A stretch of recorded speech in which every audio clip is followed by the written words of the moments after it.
SBC Media Partners presents Selinsgrove Seals Football.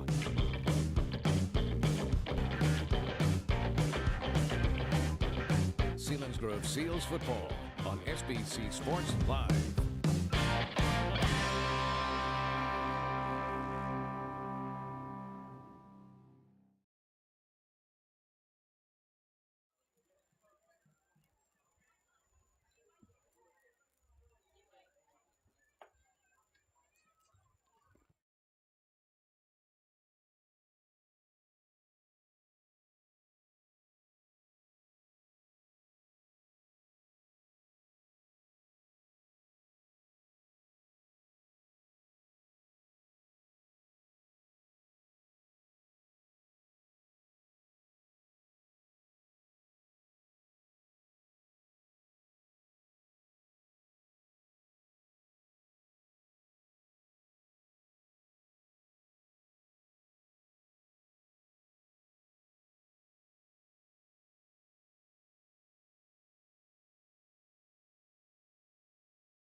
And then I'm going to hit on this and watch that line streak where it is.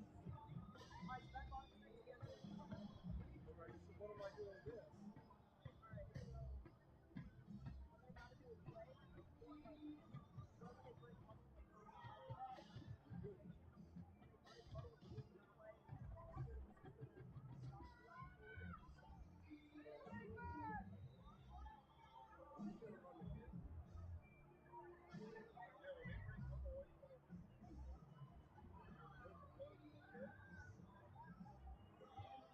Has taken the field, getting ready for this matchup against the Selinsgrove Seals.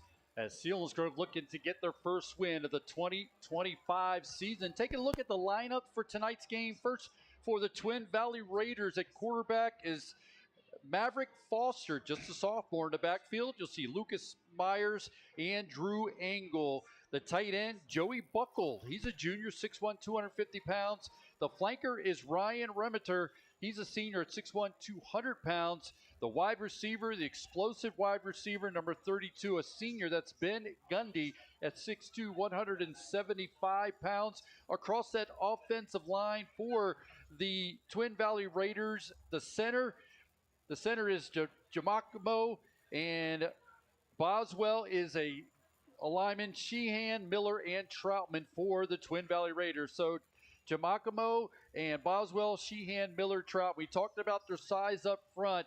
They go 245, 285, 265, and 335 for the Raiders. Selinsgrove on the offensive side, junior quarterback Rocco Amato as the Selinsgrove Seals take the field. Rocco's a junior at 6'2", 195 pounds. In the backfield is the senior Brett Rice, freshman Colton Fegley, or you'll see Alex Madowry. The receiver Wyatt Teets along with Jonathan Neidick.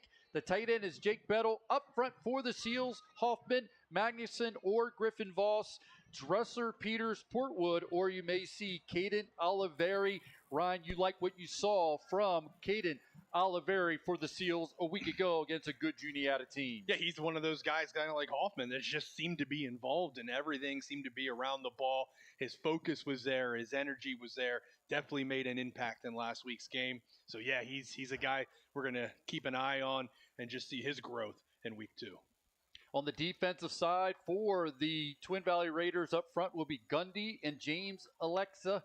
Alexa is a senior at 6'1", 160 pounds. Angle, Moser, Oliver, and Remeter will play the linebacker position along with Lucas Myers. The defensive linemen, Buckley, Minardi, Miller, and Sumner for the Twin Valley Raiders. For Selinsgrove, the corners are Fordyce and Neidick, 2 sophomores. The safety is Wyatt Teets.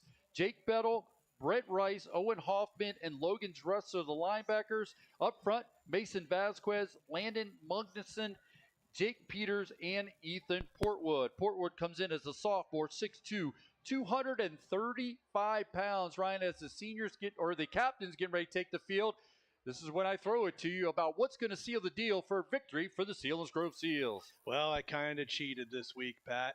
I talked to Coach Troy Hess before the game. And I said, hey, big game tonight, obviously. What is your key? Like, what is the secret to getting a win tonight? And he said, we have to tackle. We have to make the initial tackle. And he goes, the way they run the ball, and if we have an opportunity to get that tackle for short gain or a loss, it has to happen. We can't be having arms broken and getting yards after the initial contact. So who am I to go against Troy Hess and what the keys to the game are? So I will say it. It's going to be open field, any kind of tackling. Get a hold, hang on, and bring them down. And that's the best bet for Selinsgrove tonight. And obviously, always, they cannot lose the turnover battle tonight. That is another big thing. But ultimately, make your tackles. Captains have taken to midfield Wyatt Teets, Amato, Dressler, and Hoffman for the Selinsgrove Seals. Lucas Myers, Zach Troutman, Grayson Miller for the Raiders. Weather looks perfect for a high school football game as we're getting ready to get this one underway. This has been Seals Game Day, driven by Sunbury Motors with Ford, Hondas in the North 4th Street Auto Plaza in Sunbury, and Sunbury Motors, Kia routes 11 and 15 on the Strip in Hummel's Wharf.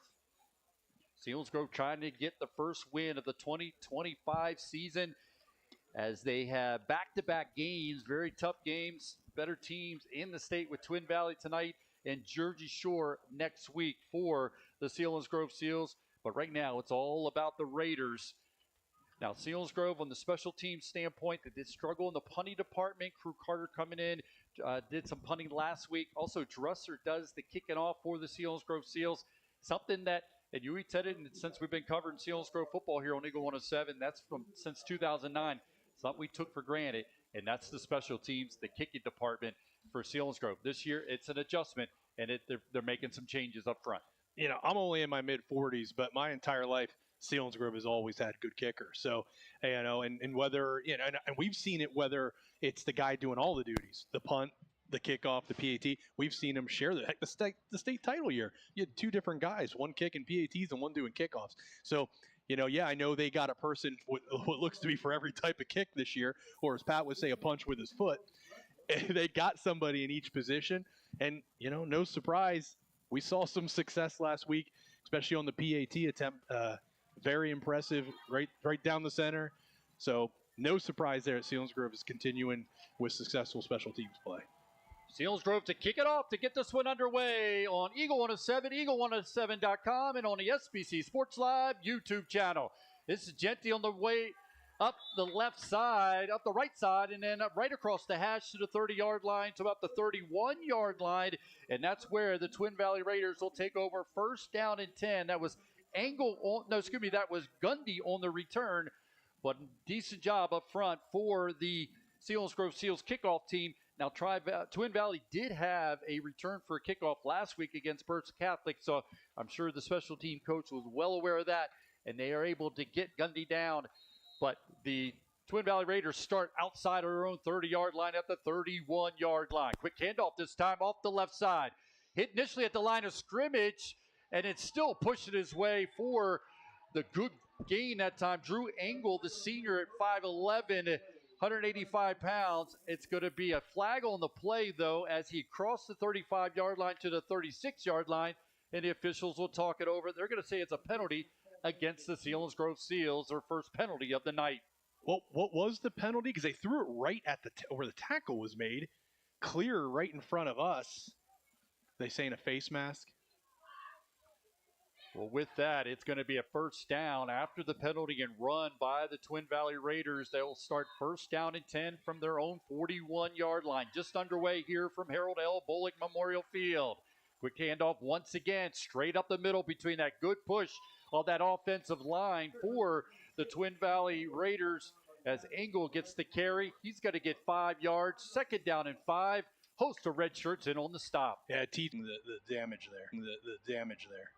Wide receivers to each side. Teets to the right and Neidick to the left. Amato drops back. He's got some time. Get ready. Look at the slant to Teets. Makes the catch beyond the 45. Out to the 47-yard line. Quickly taken down there by Twin Valley. On the play was Alexa James on the play, but it's a 6. All right, it ends up making it a third down and about 4 for the Seals as they try to keep this drive alive. Already trailing 7-0 to the Raiders. That was a big boy pass there. I mean, that was a dart in between two linebackers with a safety over top. Perfect throw to his receiver. Tough catch in traffic. That was an impressive throw there by Amato. Amato try to back it up here to try to get the first down. He's going to look to throw under heavy pressure on the yard line. Get their second possession of the night. At this point, they lead 7-0 with 7:55 to go in the opening quarter. And how important was that punt? Changing the field position, getting Twin Valley back, what about the 21-yard line here?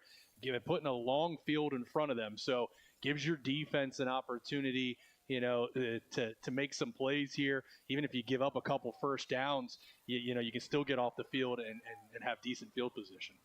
Shotgun formation, turn, gives it the deep back between the tackles. Going to be hit by multiple red shirts. Leading the way was Hoffman, who had a great game a week ago. He's slow to get off the turf, but he's able to make the initial hit, and then teammates come in to finish him off, led by Logan Dressler. Yeah, 40 and 44 for the Seals, too, in there. Blake Dressler. So, yeah, got to the ball, made a nice hit, wrapped up, and brought down the back. So, good start there on first down for these Seals. No gain on it, but they're going to walk off what appears to be a penalty, as it's going to give them a 5-yard walk-off. Second down and 5. Not sure what the call was. Second face mask of the game for the Seals. And only a 5-yard walk-off. Blitz coming by the Seals. Foster drops back. Unable to make the connection to his tight end. He was trying to get it out there for Oliver. Falls incomplete. Well defended by the Seals. It'll bring up a third down and 5. And the Seal defense trying to come up with a ginormous stop as we look for the Schmokendam Health Center backbreaker play of the game. This defensive stop could be a big one for the Seals. I think it's huge. And we're talking the second possession of the game, but against a tough team, this is the plays you need. Quick handoff going to the right between the tackles. Nothing there. That was Myers on the carry, and the down marker had it incorrect as we relied too much on the down marker. He had it as second down or third down, but actually it was only second. So now it's a third down and short as quickly up-tempo by the Raiders on his third down play. Going to go to Myers again off the right, hit the backfield, trying to stretch it to a first down.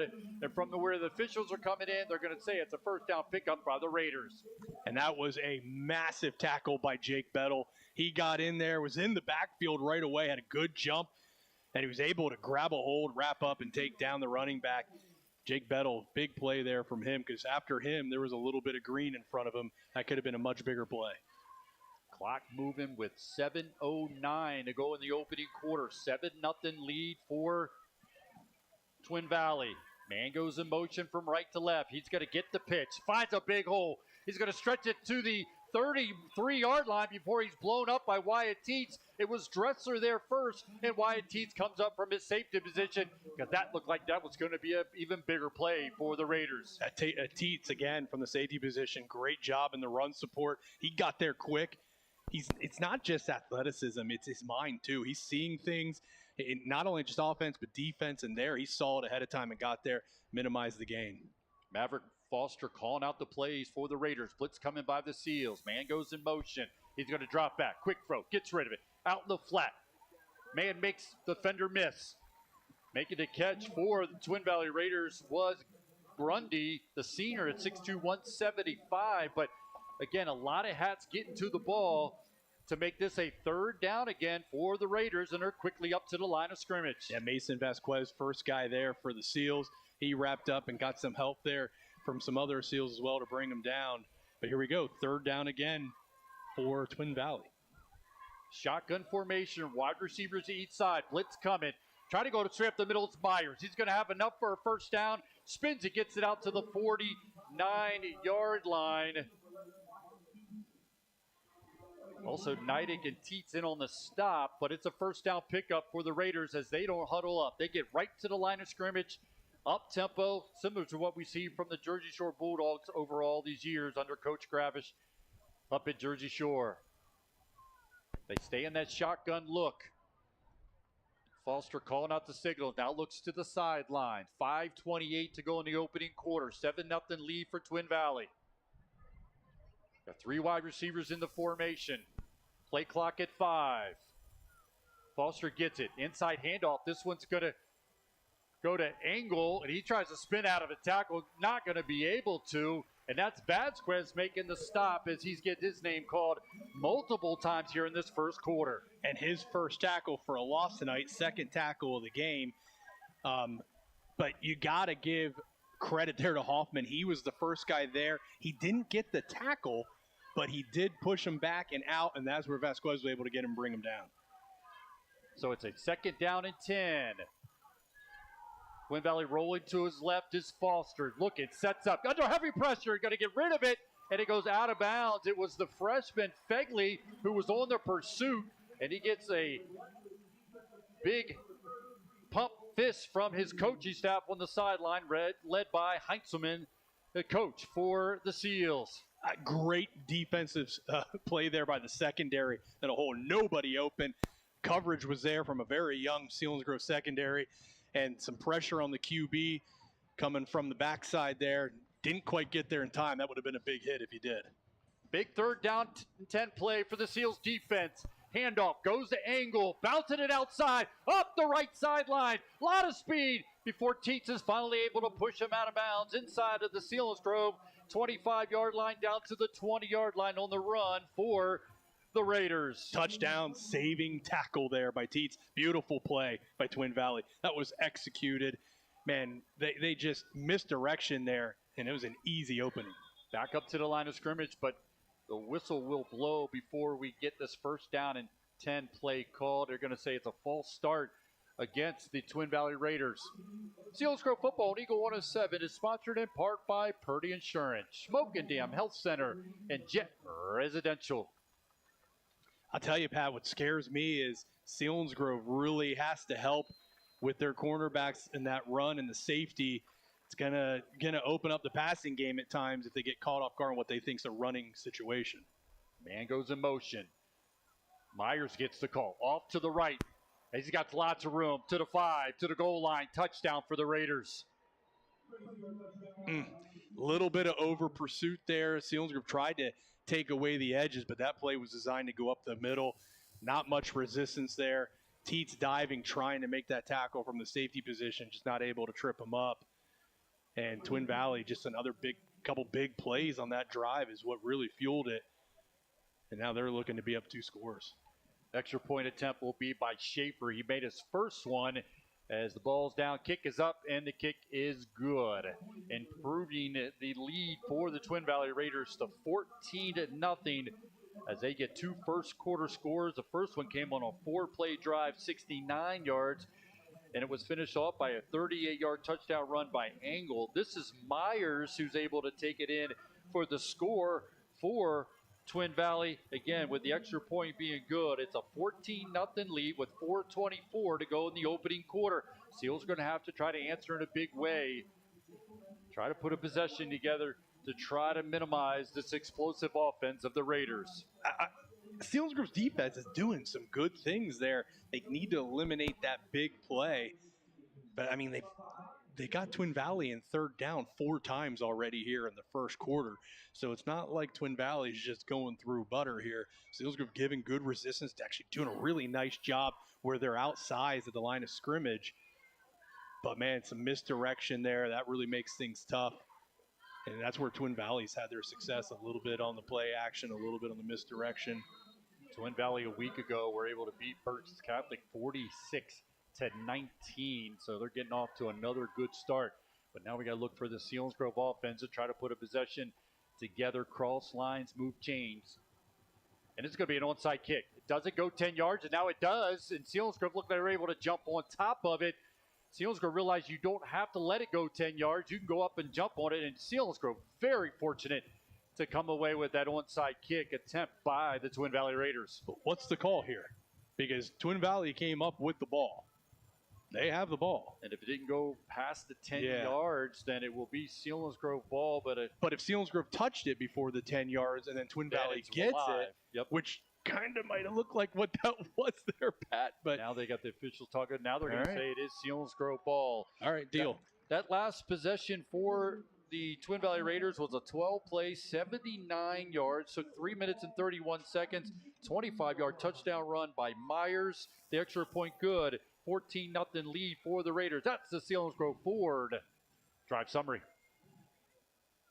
Selinsgrove will have it at midfield following the recovery on a onside kick attempt by the Raiders, as Amato has trips to the left, one wide receiver to the right. Amato gets it, looking left, going to get rid of it. Throws it out there for Teets, in out of his hand, defended well by the Raiders. Coming up, that was Alexi, came up and was able to knock it away from Teets, the senior, trying to make the catch. I mean, that's just good defense. Good timing. Cornerback made a great break on the ball. Got there right as it was hitting Teets' hands, and he was able to bat the ball down. It was a nice-looking throw, but better defense. The Twin Valley Raiders leading 14-0 over the Seals. The Seals have it second down and 10. Now they're going to send wide receivers each side and a twins to each side. On the slot to the right is Bettle. Far to the right is Teets. Bettle goes in motion from right to left. Getting the snap is Amato. Looking, get rid of it. He's got a man. Makes the catch into or inside of the 46-yard line, maybe to the 45-yard line. It's going to make this a much more manageable play for the Seals on this third down and a long 5. Well, that's just the exact same play they ran on first down. They liked what they saw there. They went right back to it, but this time they got the pass there quicker. Teets able to catch it, secure it, and pick up much-needed yardage to make a more manageable third down in about 5. What a big play for the Seals offense. Got to get a first down here. Can't give the ball right back to the Raiders. Trips to the right. Rice alone back in the backfield. He is behind Amato. Blitz coming by the Raiders. Amato gets the snap. Looking left. Throws it out there. And not able to make the connection to Bettle. Falls incomplete. Is this 4-down territory, or will they send out Carter to punt it away? It looks like they will send out Crew Carter to try to pin the Raiders deep in their own territory. Wow, immediate pressure there. Somebody on the O-line got blown up. Twin Valley was at motto right away. Very, very smart to get rid of that ball and almost made a completion under pressure just outside the reach of Bettle. But yeah, Selinsgrove, they got a punt here. You're only down 2 scores, and you can really, with a good punt here, you can pin Twin Valley back pretty far. Drew Carter waiting for the snap. Did have a good punt on the first attempt. Return man standing at the 10-yard line. Kick is going to go and hit the turf and get a good roll. If Bettle can get down there, he gets to it. He does swat at it, but it's going to go into the end zone. A touchback. It'll bring the ball out. What an effort. For the Twin Valley Raiders. What an effort by Jake Bettle there to try and keep that out of the end zone. That would have been something if he could have managed that. That would have been Twin Valley inside the 1-yard line. They're fortunate are the Raiders as they will bring the ball out and get out of the shadow of their own end zone as they'll spot it down to the 20-yard line following the touchback by the Seals. That'll be a first down and 10 for the Raiders. They lead 14-0 with 3:18 to go in this first quarter. Foster in the shotgun formation with wide receivers to each side. Grant Moser goes in motion. They're going to go with the inside handoff. Grabbed by red shirts and blown up as he gets to about the 22-yard line.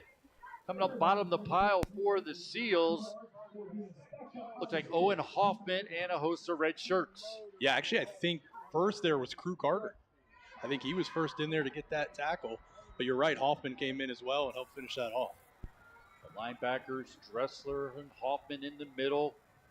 You got Scorzone on the right and Bettle on the left. 4 defensive linemen up front for the Seals on the second down and 8.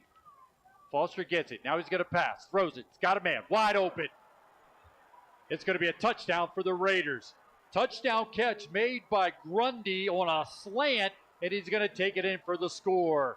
And I'm not sure who that was for Selinsgrove. I'm trying to get the number there, number 3. So that was Fordyce. It looked like he got kind of tripped up there, and he was a little slow to get up. So I hope he's okay. I think he would have made the tackle there if he didn't trip up. But he did get up a little bit slow there. But that was a heck of a catch, too. A little bit of a bobble. Had some heat on it. Caught it with his hands right at his face mask. Schaefer will attempt the extra point, trying to make it 3 in a row. Up and good. So the Raiders have increased their lead here in the first quarter with 2:31 to go in the opening quarter to 21-0 on a huge pass play for Twin Valley as Maverick Foster was able to find his explosive receiver in Grundy, the senior, 6'2", 175 pounds. He split defenders, and he took it in for the score. Again, a 21-0 lead for Twin Valley. And as we continue to say, Selinsgrove have to try to put together some offense here, at least threaten get the ball down the field, because this offense is too explosive to keep giving it back to them after short possessions. It's tough when you got a team with an offensive line and running backs like Twin Valley has it. You've got to pay so much attention and give so much respect to that, and that makes defending the pass game extremely difficult. And, you know, we're seeing a good variety from Twin Valley in their play calling, and that's just going to make it even tougher on the Seals defense. Still don't think Selinsgrove's playing bad at all. It's just these big plays. They're getting caught a couple times, and Twin Valley has just been able to take advantage of those situations. So Grundy able to make the catch, go 78 yards. It was a 2-play drive covering 80 yards. Just took 47 seconds, extra point good. And it's a 21-0 lead for the Raiders. That's the Selinsgrove forward drive summary. Back deep is Rice between the hash. Now he goes left. He's got some room, spins out of a tackle, crosses the 30, takes it out to about the 33-yard line. Selinsgrove will have good field position. Again, trying to stop the bleeding after back-to-back touchdowns by the visiting Raiders. Selinsgrove trailing 21-0. And here's the tough part, Pat. You know, Selinsgrove's actually come out. They're playing tough. They're doing some good things. And I always said they've given up the big plays, but this game is not over. And they need to stay calm. They need to stick to the game plan, continue to execute, play hard, and see if something happens here. See if something sparks, gives them a little bit of a burst, get some wind in their sail. But they just need to make sure they're staying focused, having the presence of mind, and continue to execute. First down and 10 for Amato under center. Give it to Rice. Hitting the backfield and not going to find any room off the left side. Giacomo in on the stop for the Raiders. They're going to say it's a loss of 1 on the play. It'll be a second down and 11 as Neidig comes to the sideline. After that play, Amato gets the call from the sideline and jogs out to the huddle on this second down and long play for the Seals. And the Seals now going with a 2 tight end look, and they have them spread out. Vasquez right now is a receiver, and same with Jake Bettle, both of them tight ends, but they've got them spread out here in a 4-man formation. Dropping back as Amato, hitting the backfield, now going to try to take off and run with it. Not going to be able to make a man miss as he gets back to the original line of scrimmage, and not any more than that on the play. leading the way, and we've heard this name a few times already here tonight, and that's Alexi, as he's a senior making the stop for the Raiders on the defensive side. Man, Amato needs to either get lower or get down. He runs tall sometimes, and he takes some big hits there. He had no problem getting up, so thank God for that. But I'd like to see him, protect himself a little more. He's a very important part of this offense as the QB. 1 minute to go in the first quarter. Selinsgrove trailing at this point 21-0. Amato drops back, gets rid of it. Teets makes the catch, turns it upfield. It's going to be knocked out of bounds at the 39-yard line. It'll be well short of a first down. And just like that, it's going to force the Seals to have to kick it away. But you said it before the game, Pat, that kind of like long handoff, that short, quick pass out in the flat that we've seen Selinsgrove do in the past and have success with. And they've done it a couple times tonight. So they do have some stuff they've been able to do. They just need to put it all together now and get a drive going.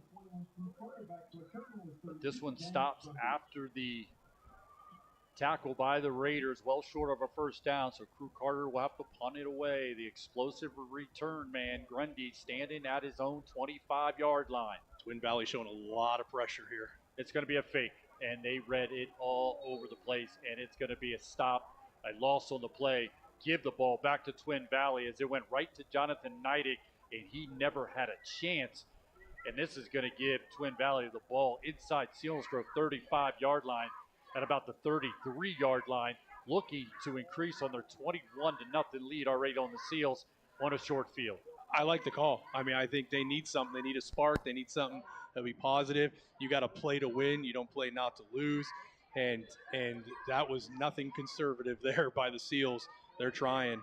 But, man, Twin Valley brought everybody up and a ton of guys instantly in the backfield. We're just fortunate there wasn't a fumble that can be picked up and scooped for a score. Oliveri and Sheltman will come in for the Seals in this first down and 10 play for the Raiders. Foster's going to pitch it out to Myers up the right sideline. He's going to be blown out of bounds, but he's going to pick up a first down after the run for Myers and the Raiders, as puts the ball inside the 25 down to the 22-yard line. And the Raiders are in business as they're looking to try to put 4 scores on the board here in the first quarter with just 6 seconds to go in the first quarter. I mean, what do you do? They run the ball well between the tackles and out around the edge. They've thrown the ball well, and now they come out and show the option. This is really tough to defend. It's a good team, a good offense, and they clearly can do a lot of different things. Be the final play of the first quarter or not, as a timeout will be taken by the Twin Valley Raiders, as they'll have it first down and 10 at the Selinsgrove 22-yard line. The scoring recap looks like this, as Twin Valley got on the board with 10:44 to go in the opening quarter after a 38-yard touchdown run by Engel. That finished off a 4-play drive that went 69 yards, extra point good. It was a 7-0 lead for the Raiders. Then they came back on a Myers 25-yard touchdown run. That gave with 4:24 to go in the first quarter. That was an impressive 12-play drive covering 79 yards, extra point good, and it was 14-0. And then Grundy on a 78-yard touchdown reception from Foster. That completed just a 2-play drive going 80 yards. Just took 47 seconds, extra point by Schaefer Good. And that's where we stand as Twin Valley leads at the end of this first quarter, which is 6 seconds to go at the end of this first quarter, 21-0. Following the timeout, wide receivers to each side. Far to the right is Remeter. To the left this time is Grundy. Myers in the backfield. Shotgun snap goes to Foster. Looking over the middle, gets rid of it. Looking for a man over his head, falls incomplete, and that will wrap up the first quarter with the Twin Valley Raiders leading 21-0 over the Seals. Come back, have the second quarter for you. This Selinsgrove football presented by Selinsgrove Ford on Eagle 107, eagle107.com, and on the SBC Sports Live YouTube channel. I'm Kyle Mertz, 5th generation of the Mertz family owning and operating Sunbury Motors. Let's see what Sunbury Motors has to offer. Get 0% APR for up to 60 months plus a $2,500 SMC discount on a 25 Santa Fe. Or choose a 25 Palisade with the same 0% APR and $2,500 discount. Enjoy a $1,500 discount plus 3.99% APR for 72 months on a 25 Tucson. Come visit us at the North 4th Street Auto Plaza and be treated to a buying experience like you've never had before. Big moments deserve big celebrations. The Polished Party Place in Selinsgrove delivers. With shelves of stylish decorations, your event will shine. Plan with Polished Party Place. Custom themes and flawless details. Here or wherever you are celebrating. Weddings, showers, receptions, graduation parties, birthdays, and so much more.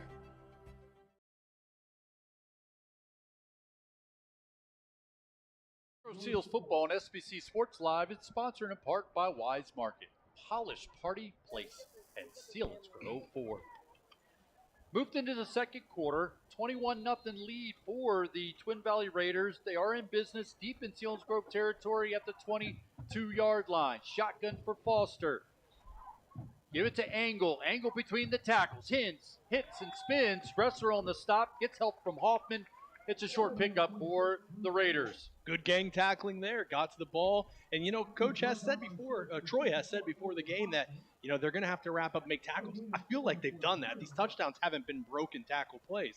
They've done a really nice job getting in there and securing tackles. Quickly up to the line of scrimmage to the Raiders. Angle stays in the backfield. Man goes in motion. Ball's on the turf.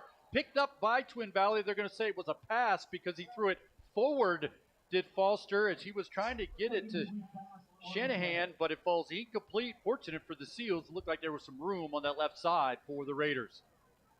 Yeah, a more favorable bounce would have been nice, but it went right back to him. And you're right, like he was kind of full speed when he got the ball back, heading around with a lot of green in front of him. So it does work out for the Seals. A fourth down, and they will go for it, will the Raiders. They won't attempt a field goal. Man goes in motion from right to left.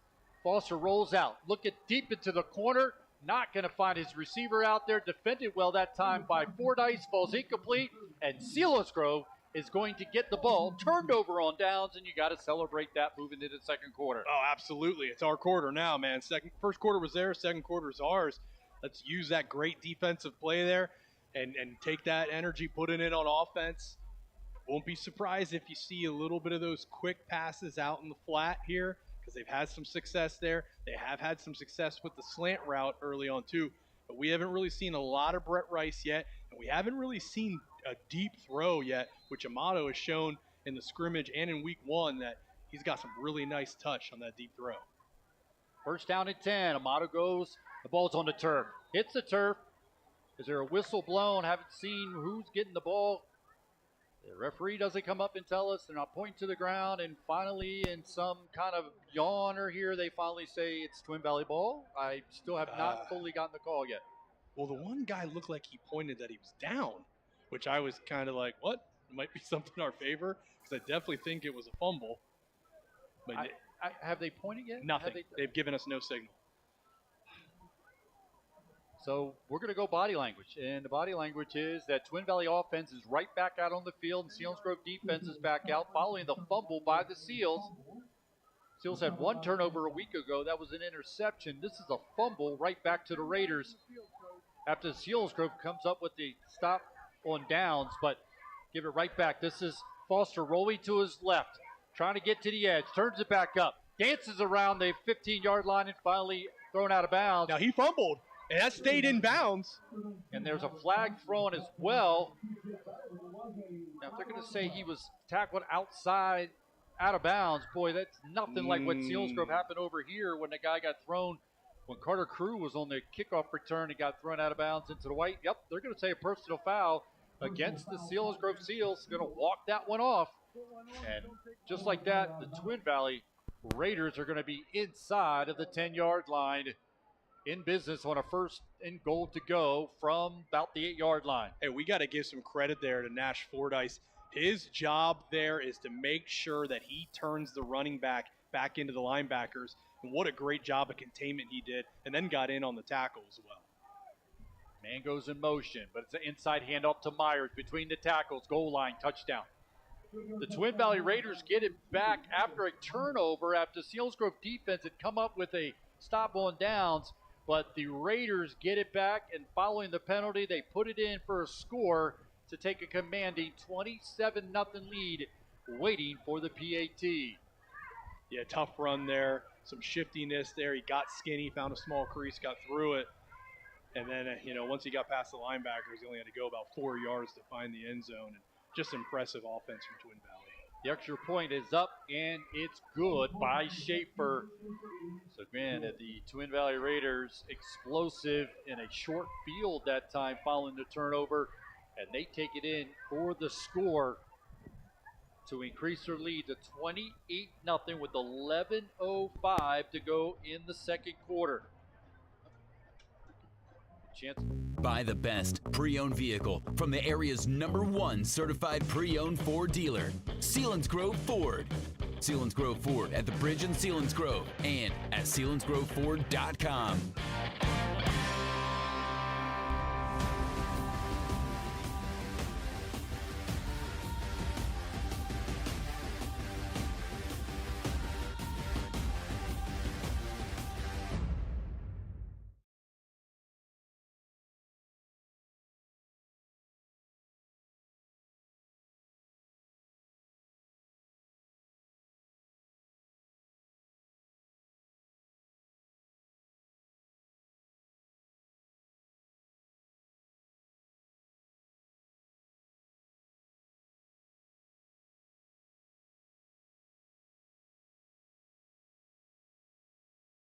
Right now, Danville leading Mifflinburg 7-0.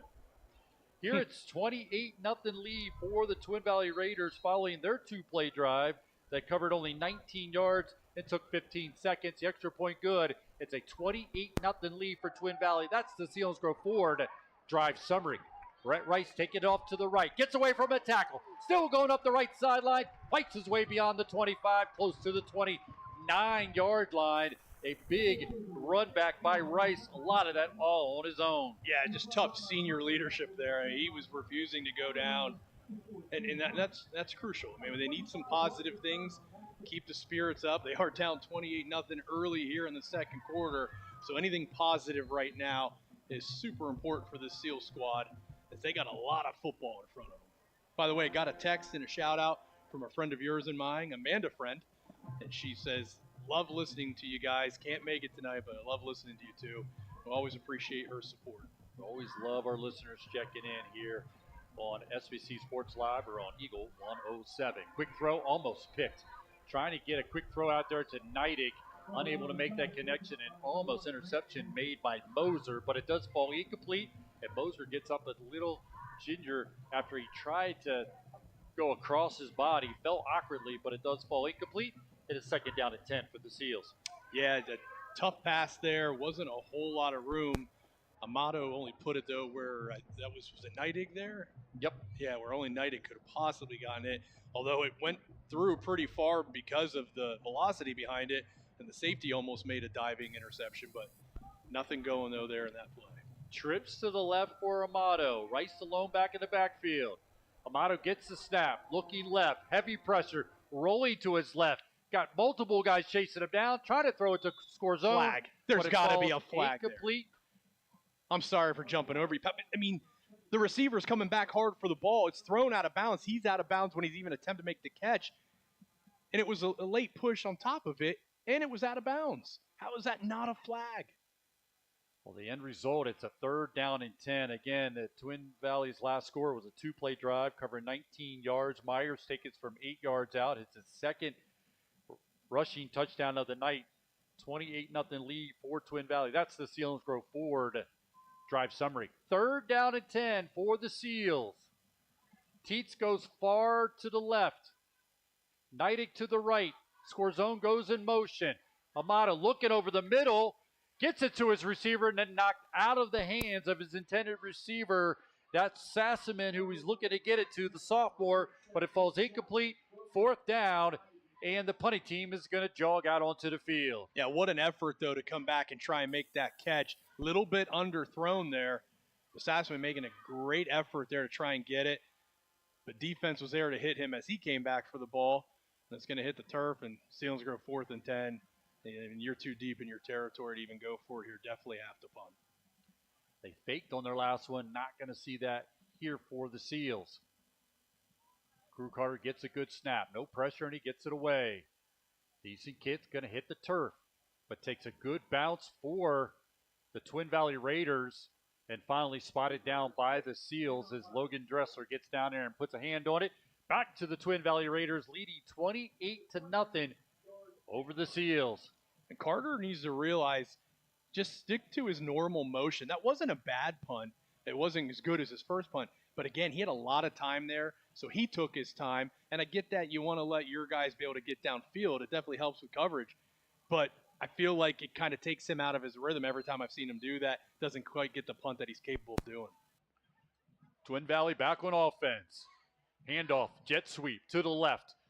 Trying to bounce to the outside. There's a flag on the play. On the carry was Shanahan, but he sees the flag hit the turf. And the coaches for Selinsgrove saying it's going to go against the Twin Valley Raiders after the short pickup. Yeah, there was 2 penalties, I think, on that play. You're going to get a holding here. I also think there was a block in the back as well. But you're going to get the holding call. Selinsgrove football on the SBC Sports Live and sponsored in part by Sunbury Motor Company, Nottingham Village, DQ Grill and Chill. So it is a penalty against the Twin Valley Raiders. It'll walk the ball back inside the 35, put it at the 38-yard line. So we have first down and long, called it a first down and 20 as they have to get all the way to the Selinsgrove 47-yard line to pick up the first down. Quick throw this time on a slant, unable to make the connection. Foster trying to get it to the slant to Shanahan, but it falls incomplete, and it'd be a second down and long for the Raiders. Good coverage by Neidig there from his cornerback position. Also a great job for those guys up front for Selinsgrove, getting some pressure on the quarterback and forcing him to throw a quicker pass, quicker than he wanted to. And that gave a little bit of inaccuracy there out in front of the would-be receiver. But again, great coverage there by Neidig too. Moser to the right, Summers to the left for the Raiders. Blitz coming by Dressler. Handoff goes to the deep man and blown up in the backfield. Dressler in on the stop, trying to get the number. Was that Vasquez who got there first and wrapped up very, very technically sound by your defensive end. Yeah, Vasquez going in there and blowing things up. And it was Hoffman that came in as well afterwards. Dressler did. That was 2 big hits there by 2 big players for Selinsgrove. And that forces a third and really long, a whole nother area code, 3rd and 23. Need a big stop defensively for the Seals. We're looking for Shamokin Health Center backbreaker plays of the game. Picking up a first down here would definitely be a candidate. Inside handoff to Angle. Hitting the backfield, he'll go down. That Hoffman who came in and made the stop. It is the junior linebacker making the stop, and it will force a punting situation for the Twin Valley Raiders. Dropping back and do the punting will be Grundy for the Raiders. I mean, just a great start here in the second quarter for Selinsgrove. It's looked like a completely different ball game. They just need to stay focused, chip at it a little bit. You know, you eat an elephant, Pat, 1 bite at a time. Well, part of that bite would be just to field this punt. Grundy gets it away. It's a high kick, but short. Red shirts need to get away from it as Teets will make the catch. Fair catch. Give the Selinsgrove Seals good field position outside of their own 35-yard line, 37-yard line to start this. 28-0 lead for Twin Valley. 8:56 to go in the first half. Stick around at halftime. We will have the Liberty Basement Systems halftime show. We'll give you a Seals athletic rundown. We'll give you updated scores, the scoring recap, stats, and more. All coming up at halftime. We call it the Liberty Basement Systems halftime show. Selinsgrove goes back on offense, trailing 28-0. I formation behind Amato. The deep man is Rice. Amato takes the snap, going to give it to Rice. Dances in the backfield and just blown up. Blown up. First guy in there was Moser. As he makes the stop, he got some help from Myers, and it's going to be a loss on the play of almost 5, make it 4, second down and 14 for the Seals. Nothing there for Rice to do. He just has to hang on to the ball and take the hit. It was a curtain there of white jerseys that came up with that tackle. So you're calling it the Raider curtain? Yeah. We'll call it that. And big guys up front for the Raiders are 68, 63, 6, and 9. Good size on that play. Blitz coming by Twin Valley. Amato's going to pitch it out to Rice going left, puts his foot in the turf, gets to the 35-yard line. Going to pick up maybe 3 as they'll put it at the 36-yard line. So now it's going to be a 3rd down and 11 after the run by senior running back Brett Rice. And this is where we might see that Amato deep throw, see if maybe Teets can break free, get a little bit of separation down the sideline. We did see last week they ran the one play, which we called a jet go when I was in high school. And, you pump fake on the out, and as soon as that pump fake happens, the receiver just goes downfield. You hope to get the cornerback to bite. We'll see if they do that here, but I think they got to go deep. Amato in the shotgun, rolling to the right under heavy pressure, steps up, gets rid of it, looking for Teets, trying to make the catch, and he's unable to. Pass As it's going to hit the turf. Teets went up for it, defended well out there. Little contact, no flag, as angle on the coverage, falls incomplete, and then the Seals will have to punt it. That was actually a really good throw. Backside shoulder on downfield 20-plus yards. I mean, the defense was there. The only place he could put it was backside. That's right where I'm on. That's a big-time throw in football. I thought the defender kind of reached out and grabbed and pulled Teeth before the ball got there. But the official was right there, so he probably had a better view of the timing of it. And Seals was going to be forced to punt. Crew Carter will get another opportunity. Looking for a big punt. Good snap. Heavy pressure, and he gets it away. End-over-end kick. It's going to hit at the 40. Get a good Selinsgrove roll. Jake Bettle down there along with Maria, and he's going to spot it down at the 24-yard line. So it doesn't have to be pretty to be effective, and that's certainly what happened for the Seals on that punt as they got a good roll and good coverage. Twin Valley will take over at their own 24-yard line. Yeah, Neidig under a ton of... Wait, who was the punter there? That wasn't Crew Carter? Was it Crew Carter? Okay, it was Crew. I thought I saw Neidig's number at first, which would be something different, but Crew Carter getting rid of that just in time. Ton of pressure from Twin Valley. Foster in the shotgun. 3 wide receivers to the left. That's where he's looking. Gets rid of it. Got his tight end, but he drops it. His tight end made the catch initially, but then dropped it. That's Oliver. Falls incomplete. It'll be a 2nd down and 10. Ryan, after all the trouble last week with our camera guy, really wasn't trouble. He just didn't show up. So now we got Karsten Pryor. And we've already gotten feedback. Doing a great job. They appreciate the coverage. I don't know if that's compared to what they had last week, which was 0, until the second half. Hey, Nevin Sassman came through. But Pryor taking care of business up on the top with the camera guy. Appreciate that. Him stepping in a big way. Shotgun. Deep man. That's Myers getting it. Bounce it out to the left side. In between the tackles to the 40. Still going. Trying to outrun a defender. He's going to be able to at the 30. The 25-20. Got one man to beat the 5 goal line. No flags. Touchdown for the Raiders. It's been the recipe for Twin Valley tonight. The big play offense. Every single one of their touchdowns has been big play in my opinion. And now they're about to be up 34-0 pending the PAT with just under 7 minutes to go in the first half. Big long run. Myers now has 3 scores on the night. He had the second one of the night from 25 yards out. His one before this one's from 8 yards out, and now he adds in an explosive long touchdown run for the Raiders. All coming with 6:56 to go in the first half. As Schaefer will come out and attempt the extra point, trying to stay perfect on the night for the Raiders. Is there a penalty of some kind? There is a flag down, waiting for a personal foul penalty.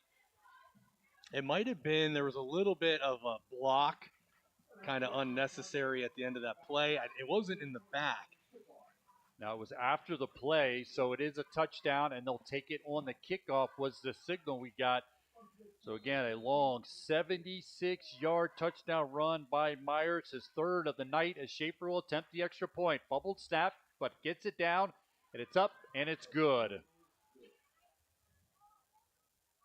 So a 2-play drive for the Twin Valley Raiders, covering 76 yards. So let's step aside. We'll come back, have the kickoff by the Twin Valley Raiders as they take it in for a score to push the lead to 35-0. This is Selinsgrove football on Eagle 107, eagle107.com, and on the SBC Sports Live YouTube channel.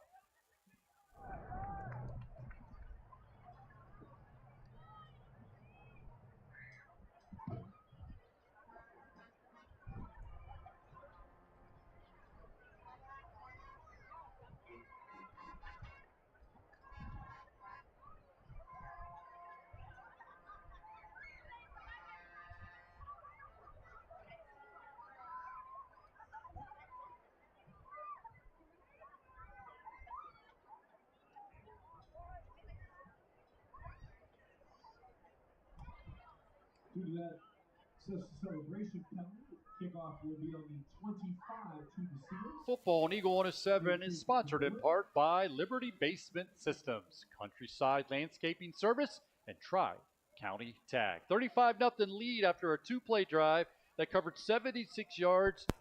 Myers takes it 76 yards for the score. The extra point good, 35-0. And Myers has 3 scores on the night. He's the brother of the starting quarterback from a year ago for Twin Valley that had a very good night against the Seals last year. And boy, what a first half for Myers, the junior. 3 scores in the first half. This kick is away. It's a short kick. Upman's going to have to take it. He does at the 40. Trying to get to the sideline. That's just Maria. Not going to be able to. Tackled on the play by number 66 for the Twin Valley Raiders, and that's Nathan Malone making the stop, a sophomore. Selinsgrove will have good field position, but they see themselves down big here in the first half, 35-0. So Amato will come off the sideline. Again, just trying to establish something here for the Seals. 2 wide receivers to each side. Amato in the shotgun pistol look.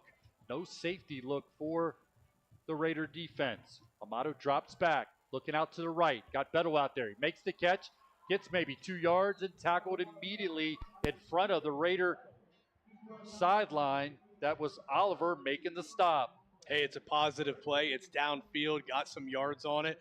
Beto outreach there, secures the ball. He took a pretty big hit there too, but he's able to show some strength and lean forward, picked up that extra yard. But we'll take anything positive right now. 2nd down and 8.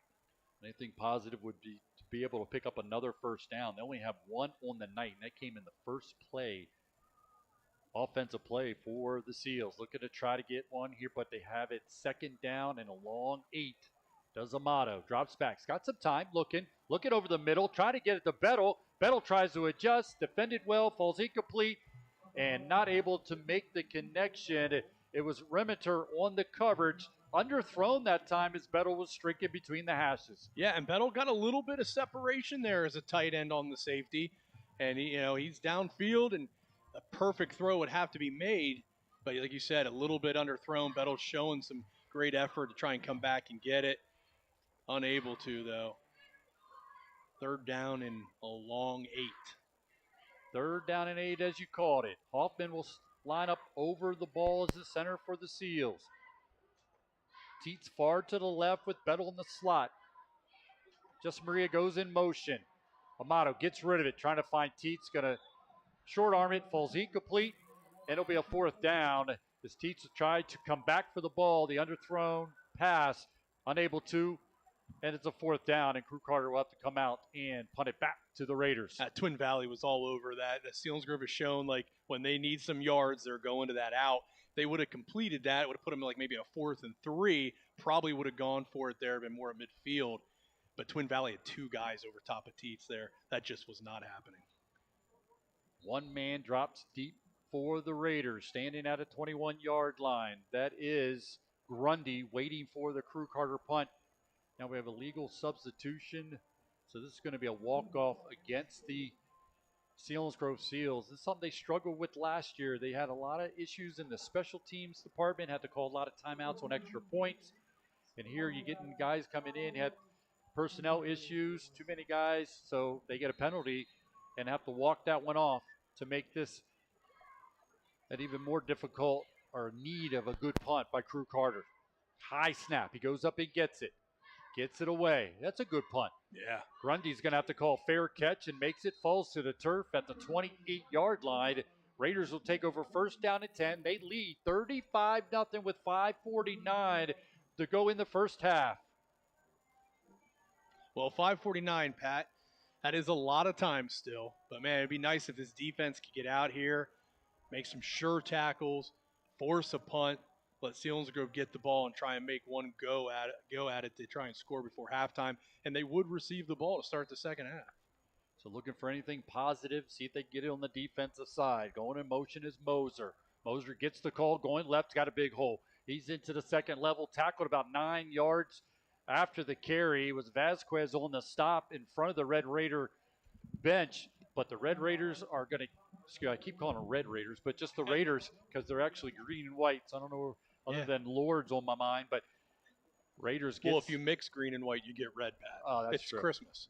Okay, holiday. Thank you for saving me on the Christmas. Yeah, now I just look completely dumb to everybody, but if it benefits you. Especially on the radio. First down pickup by the Raiders, not Red Raiders, but stopped by Red Shirts after the first down pickup for Twin Valley, and they will use tempo. Get up to the line of scrimmage. First down, clock running after they set the chains. 5:10 to go in the first half. As Foster gets the call from the sideline, walks up, barks out the signals to his offensive line. Gets in the shotgun formation with wide receivers to the right. Man goes in motion. It's going to be Foster looking over the middle. It's got his tight end, makes the catch. First down pickup into Selinsgrove territory to the 45-yard line. His big tight end, Oliver, makes the catch. The 6'2", 210-pound junior goes up and makes the snag on the right hash. Well, Selinsgrove didn't send any pressure that time, just their down linemen, and there was just too much time for the quarterback to let the play develop. They got a guy, their tight end, crossing field pretty deep. Beautiful throw, hit him in stride. And it gets easy sometimes when you have that much time. Foster's time gives it to Engel. Engel's going to get a first down as he takes it to the Seals 35-yard line. Tackled by Teets from the safety position, but again, enough for a first down for the Raiders. They're in business, trying to increase on their 35-0 lead with 4:25 to go in the first half. And here's the problem early on in this game, first quarter, second quarter, Selinsgrove, a lot of good tackles where they're minimizing the plays, maybe 2, 3, 4 yards, but those 2, 3, 4 yard plays eventually can start turning into 8, 9, 10 yard plays, and I think we might be starting to see that right now. Foster is going to reverse his field, trying to throw a screen to his tight end, hits the turf, and incomplete.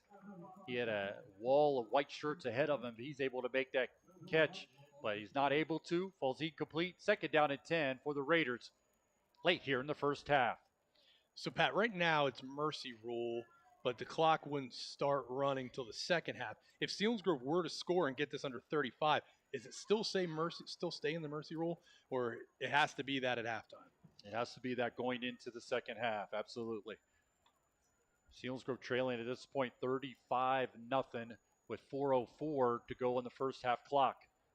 Foster's going to be a flag thrown before we get this play going. Hey, Selinsgrove football on the SBC Sports Live is sponsored in part by W&L Mazda, Nissan, and Subaru, and Chris Cannowell, State Farm Insurance. As we say, Ryan, in this early season last week, lost to Juniata 18-7, all the scoring coming in the second quarter. Right now, obviously, the Seals struggling, trailing 35-0 to a good Raider team. But now it's about just trying to find positives, and they can get a stop here, keep the Raiders from scoring late in the first half. That'd be something to take into halftime. High snap. Foster gets it, falls right to the turf. It's going to be touched down by Portwood, but forces the ball all the way back out to the Selinsgrove 47-yard line. So it'd be a third down and long. They have to get all the way to the Selinsgrove 25-yard line to pick up the first down. What a heads-up play by the QB there, not trying to make something happen. You know you're up 35, just secure the ball, and that's exactly what he did, man. That shows maturity out of a high school quarterback in Foster. He keeps the possession alive for the Raiders, even on this third down and 22. Man goes in motion.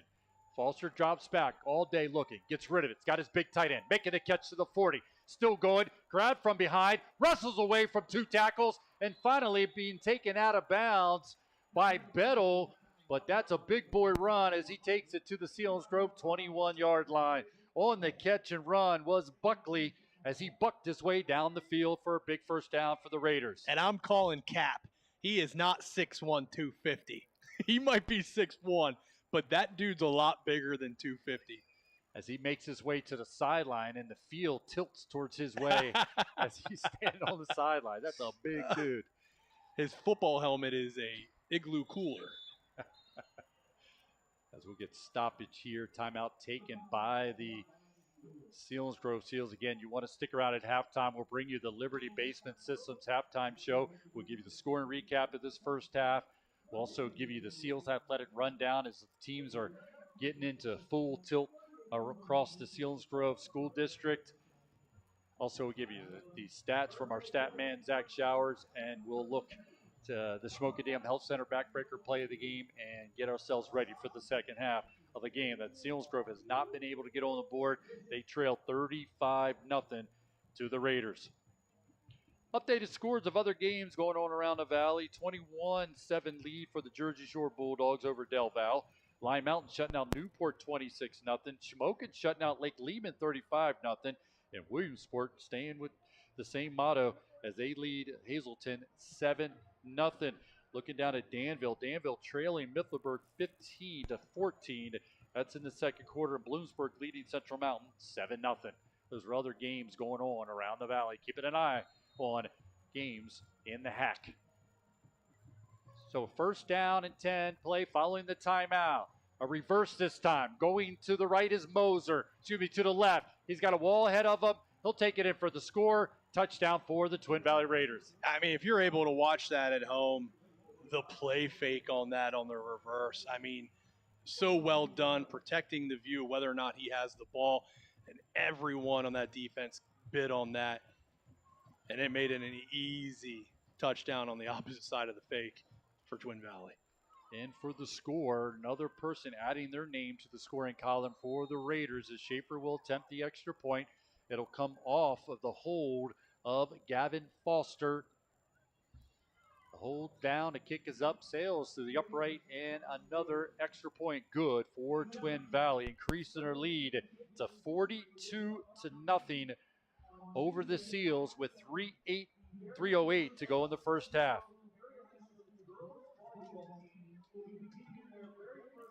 We're hearing the announcement over the PA about the Selinsgrove Seal volleyball team is developed here in the school district and will competing for the first time this coming week. So add volleyball to the Seals athletic rundown for next week, done by our very own Murphy O'Brien. Hey, I want to mention too, my buddy that I've grown up with, Eddie Doval, took the trip up here to spend some time with us here, and appreciate seeing him. And he's taken in this Selinsgrove. Now, of course, would like to see a different kind of game. Tough one here for the Seals, but I like the fact that he's here and he's able to take in what it looks like on a Friday night, and why I've enjoyed this for 27 seasons of covering high school football. It's the place to be on a Friday night in the state of Pennsylvania. I told him that we were walking in. I think this is the best facility locally. I think they put on a great show, great atmosphere, and it's Selinsgrove football. Great fans, and they make it a great environment. But you can't have all that stuff if you don't have a good football program, and that's something Selinsgrove's had now for basically all the 2000s. We've been fortunate as broadcasters to cover since 2009, multiple district titles, a state championship, multiple runs to state semifinals.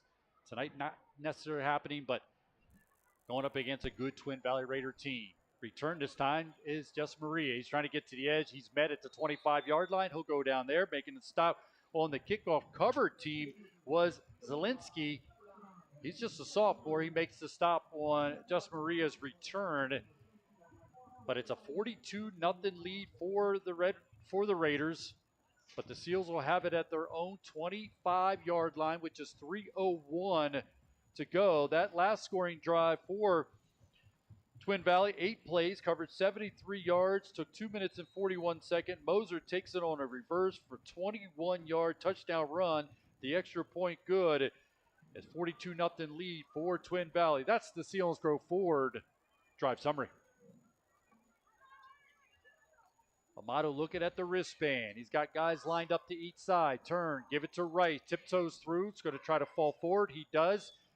Making the stop was Pegaeus. He makes the stop for the Raiders after the long 1-yard pickup by the senior running back, Brett Rice. Selinsgrove in no hurry as they're watching the clock continue to run. Mato gets the call from the sideline, jogs out, will bark out the play to his teammates. The offensive line turn, jogs up to the line of scrimmage. It's going to send one wide receiver to the right. Now send another one to the left, and that's Vasquez will split far to the left. That's where Amato's looking. Gets it out to him. Making the catch is Mason, and he's going to be hit at the 29-yard line. That mammoth of a man came back and made the stop. We talked about the tight end number 9. That's Buckley. He makes the stop on the defensive side. as he just blew that one up right at the 30-yard line. I like seeing Mason catch the ball. I think he's a nice athlete, and you mentioned it. His size and strength are definitely an advantage for him. And, you know, he's a senior leader on this team, getting the ball in his hands. You know, good things can happen. They do pick up 4 yards on the catch, so it's now a third down play for the Seals, called a 3rd down and 7. Quick throw, this time out, making the catch in the flat are the Seals, but not going to be able to pick a first down to give them forward momentum to the 34-yard line. Now, do you go for it here? Well, Amato's not coming all the way off the sidelines just yet, as he'll be met with offensive coordinator Bastian. Bastian is talking to Teets as well. Now he's going to put Jess Maria into the game. So low developing talk for this 4th down play. A 4th down and 2. 10 on the play clock, so they need to get in the huddle and get this thing lined up. To use if they want. They might just let this one wind down and then call a timeout. Under a minute to go in the first half. Nope, they're going to quickly get up to the line of scrimmage. And now they will have to take a timeout as Coach Winrick tells the official on the near side to take that timeout. Selinsgrove football on Eagle 107 is sponsored part by Helping Hands of Shamokin Dam, Coles, Stony Hill Tree Farm. Well, we got a timeout. I want to give a shout out. Got to give a shout out to my man, Jin Jung. Heading to Baltimore to pick up my son from the airport. Actually, he's in the air right now. So Jace is flying home from Coastal Carolina. We are going to see Oasis on Monday at East Rutherford, New Jersey. Stay off the Kiss Cam. Yeah. It's not a Coldplay concert. I have seen Coldplay with my wife at MetLife Stadium. Well, then you could get But it was my wife. Right, you can get on the Kiss Cam all you want. There's no way I'd take my girlfriend to that. You know what I mean? But no, my son in the air right now. Hopefully a safe flight, smooth flight, and he'll be home late tonight. And a lot of good football tomorrow. We got Texas, Ohio State, Penn State. Yeah, I like it. Penn State opening up. I got a fantasy football draft at 5:30. I got one at 7:30 on Sunday. And then a big concert on Monday. I am looking forward to this entire weekend. Extremely blessed. And I will have to go back to work Tuesday, probably pretty tired, though. That's all right. That's a good tired. 4th down. Amato taking a snap. Nope, it's on the turf. There's a scramble. Either way, it doesn't matter with the turnover on down. So taking the timeout, a lot of discussion. Looked like a mishap on the snap. Hits the turf. And either way, it's going to be turned over on downs. Back to the Raiders, and they will be looking for blood with 49 seconds to go in this first half as they're quickly up to the line of scrimmage. I like the fact they took the timeout. They're talking things over. They're learning. You can use this, you know, to get better. You're not giving up. I mean, you're down 42-0 in the first half. I mean, you have the tendencies of wanting to possibly give up. But Selinsgrove not doing that, coaching staff working to make these kids better. We got a false start. That's going to go against the Raiders. They'll walk that off. So resetting things once again. Selinsgrove trailing 42-0 with 48 seconds to go in the first half. The Raiders are quickly up to the line of scrimmage. So have it at the Selinsgrove 37-yard line as Foster in the shotgun formation. All set to the right of him is Remington. Nope, that's Myers. He fakes it to Myers. Steps into it, throwing it deep down the right sideline. Looking for Grundy and almost intercepted by Neidig, but falls incomplete. It'll be a 2nd down and long for the Raiders. Called a 2nd down and 15. That's a tough position to be in for a sophomore. Neidig from the cornerback position, all over, a blanket on the receiver. But it was just him and the receiver with the ball high in the air, deep throw. That is not a fun place to be. But Neidig showing he's got the presence there to just get it done and knocks down the ball. So 2nd down and long for Twin Valley. Wide receivers to each side for Foster. Foster sends a man in motion. That's Remington. He's going to go with the inside handoff to Engel between the tackles.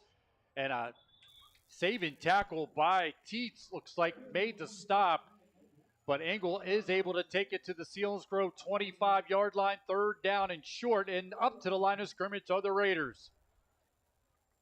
Foster gets it out, looking to the right. Going to get rid of it. Deep down the right sideline, looking for Grundy. Defended well once again by the Seal defender, running down the right sideline. Well, the fact that they're hurrying up and throwing the ball here and trying to score before half tells me we're not going to see their starters in the second half here. So maybe they're, trying to get a little something out of here and playing with situational stuff here as they got 16 and a half seconds left here in the first half. Some way, somehow, got to stop here on his 4th down play with just 16 seconds. As you said, shotgun for Foster. Engel in the backfield with him. Manzik goes in motion from right to left. Selinsgrove blitz. Engel is able to shake away from a tackle. Still going. Another broken tackle. Trying to get to the edge. Runs up under Neidig, and Neidig's going to be able to make the stop with 6 seconds to go in the first half. Inside the 10-yard line, down to the 9. That'll be a first down, goal to go. And again, the Raiders quickly up to the line of scrimmage. Foster calling out the signals. Clock running, 2 seconds. Going to give it to Engel. Engel trying to bounce to the outside. He's going to get to the goal line and get the touchdown for the Raiders. It's a tough run there. Engel showing some speed and some lateral movement as he got out around some would-be tacklers. But that was just great hurry-up offense out of Twin Valley. This is a really talented team, especially on the offensive side. They do so much misdirection, fakes, rollouts, screens, tight end involvement, receiver involvement, and a really, really good running game behind a really, really good offensive line. This is a very, very, very good Twin Valley team. New coming in, and we watched them against Berks Catholic. I watched them in the scrimmage as well. They do a lot of things up front. Last year when we played them, we had Coach Fordyce, who's the head coach at Dickinson, along with Steve. I mean, who two better guys to sit there and try to break down a game and break down a first half into those two guys. Yeah. And one thing they talked about was the window dressing. They send guys in motion. They do a lot of things. And he said the important thing on the defensive side, as an injured player for the Seals gets to his feet, he's going to try to make his way to the sideline. But they give you a lot of window dressing. It's about discipline and read your read. Be aware of your reads, but it's just too much right now. It's Twin Valley. It's just so explosive in so many different ways. See, in basketball, you can run a zone defense, and that kind of slows down all the things an offense can do. You can't really do that in football. So, I don't know what the answer is to try and take away all the options that they do offensively. Looked like Sheltman was the injured player making his way to the sideline. Now Schaefer will attempt the extra point. High snap. They get it down. He kicks it. It's up, and it's good once again for Schaefer and the Raiders as they now have increased their lead to 49-0. Ryan, we have to talk about at halftime the candidates for the Schmokendam Health Center backbreaker play of the game. And unfortunately for the Seals, way too many of them, and all of them, the candidates, are on the Twin Valley side as they have just dominated in this first half, leading 49-0 over the Seals. Again, coming up at halftime, we have the Liberty Basement System halftime show as we see the Twin Valley Marching Band's going to come out and entertain the crowd. But we'll bring it to you after this break as this game has gone to halftime with the lead.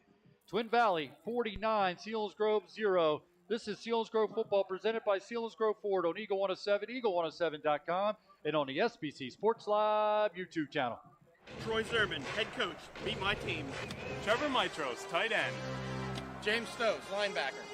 Brian Jow, quarterback. Tyler Undercuffler, wide receiver. Gabe, running back. At Zimmerman Motors, the Jeep capital of Central PA, we're catching all the incentives. See the huge savings online. So stop in and see why people have been coming from all over the region to Zimmerman's Chrysler, Dodge, Jeep, Ram, and Sunbury. We're your one-stop shop. Call us at 988-JEEP or visit us online at ZimmermanJeep.com. Grandma's recipe. It's his grandpa's legacy. It's your weeknight dinner. It's her early morning harvest. It's your family time. It's their family farm.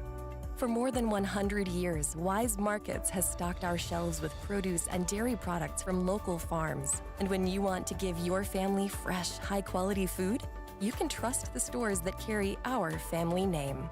Eat better. Spend less. That's Wise. At J.J. Powell, we know keeping your home warm shouldn't be a hassle. With Easy Pay, you get capped pricing, budget-friendly payments, and automatic delivery, so you can relax and take it easy. Don't wait. Join online at jjpowell.com or call 800-432-0866 today. J.J. Powell, take it easy.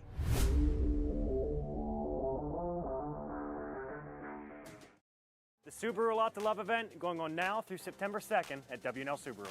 Love all the savings in a capable Crosstrek or tactical Outback, with financing as low as 0% for 72 months and over 380 new Subarus to choose from. Love the all-new Subaru Forester Hybrid, delivering up to 580 miles of range and all the safety features that will make your trips to school or work a breeze. Love a brand you can trust and an experience you won't forget. Offer at 11 in Northumberland and online at WNLSubaru.com.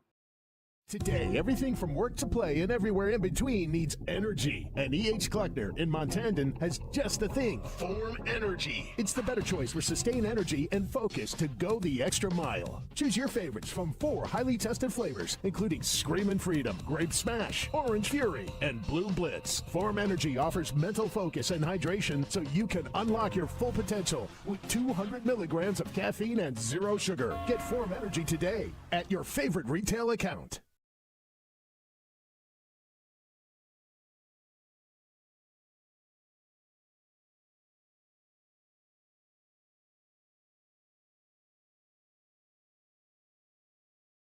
Ryan Brandt, Rick Erdman, our producer, back in the studio. Selinsgrove struggling in the first half against a good Twin Valley team. We talked about it during that first half. We knew coming in at size and speed. And saw them play a year ago. They did lose some seniors from last year's team, the quarterback Myers, but they have not missed a beat as things have unfolded in this first half. As the score recap looks like this, Twin Valley got on the board right away with 10:44 to go in the first quarter. 38-yard touchdown run by Engel, which was a 4-play drive covering 69 yards, took a minute and 10 seconds, and Schaefer's extra point good, and it was a 7-0 lead for the Raiders. But they would come back with Myers had a 25-yard touchdown run with 4:24 to go in the first quarter. That was a 12-play drive that went 79 yards, took 3 minutes and 31 seconds. Extra point good, 14-0 lead again with 4:24 to go in the first quarter. But then it would put another score on the board in the first quarter to take a 21-0 lead. This was a 78-yard touchdown reception by Grundy from Foster. Just a 2-play drive covering 80 yards, just took 47 seconds. And just like that, it was a 21-0 lead. That would be the score at the end of the first quarter. Twin Valley leading 21-0. But no let up in this offense for the Twin Valley Raiders. Coming back, getting his second score of the night was Myers. This one from 8 yards out. This was 11:05 to go in the first half. 2-play drive again, covering just 19 yards, took 15 seconds. The extra point good, 28-0 lead for the Raiders. Myers would put back-to-back scores on the board. This one coming from 76 yards out. It was with 6:56 to go in the first half. Another just 2-play drive, an explosive touchdown run by Myers to take it in for the score. The extra point good, 35-0 lead for the Raiders. And then Moser gets in the scoring column for the Raiders on a 21-yard touchdown reverse. This came with 3:08 to go in the first half. This ended up being an 8-play drive covering 73 yards, took 2 minutes and 41 seconds. Again, Schaefer's extra point good, 42-0. And then Engel gets in the scoring column again. He was the first one to score in the first half and the last one to score right at the end of the first half. This was a 32-yard touchdown run. 5 plays, 32 yards, 49 seconds is all it took. The extra point good. And we stand at 49-0 lead for the Twin Valley Raiders as the Seals go into halftime, trying to put something together, trying to find positives in the second half. And right now, they're going to have a hard time doing it against what we know is a very good Twin Valley Raider team. I mean, everyone knows it right now if they're listening or watching online. They do so many things so well. They've got the size, they've got the athleticism, and they got a large playbook. It's just a really, really solid team. And you know, we've been on that side where we've had experienced, solid, successful, returning teams. And that's kind of what we're seeing here in Twin Valley. And we've been very fortunate to be that style. But tonight is a much different situation. But again, I'm very optimistic. I'm a glass half full guy. I think Selinsgrove actually looks better tonight than they did last week. And I'm saying that when they're down 49-0 at halftime, but they're playing a much better opponent, and they've done some things tonight, especially at the line of scrimmage, that I don't think they did as well last week. And, obviously offensively they're struggling here, but I got a lot of confidence in this defense. I don't think they're going to see a team other than Jersey Shore that can even compare to what Twin Valley's doing tonight. Taking a look at some updated scores, but before we do that, as we do each week, we go to our Seals Athletic Rundown, and this is done, produced, and provided to you by our very own Murphy O'Brien. And as the teams have gotten into the season play, we've heard volleyball will be playing this coming week, but other teams have gotten their season underway, and we go to Murphy O'Brien for the Seals Athletic Rundown.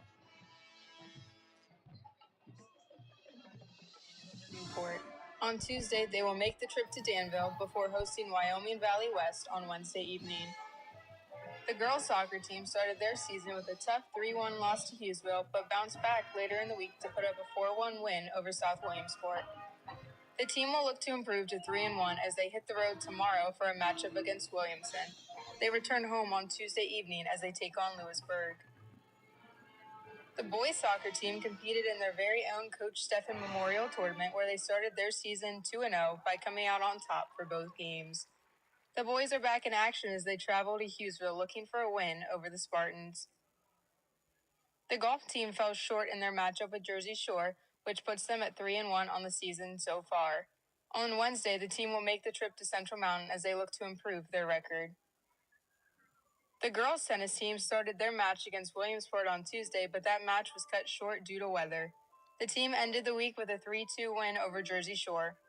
They look to improve their 2-1 record as they will host Shikellamy on Tuesday and Central Columbia on Thursday. Both matches begin at 4 p.m. The cross-country team celebrated their seniors at their one and only home meet earlier in the week. We currently have no result from that meet.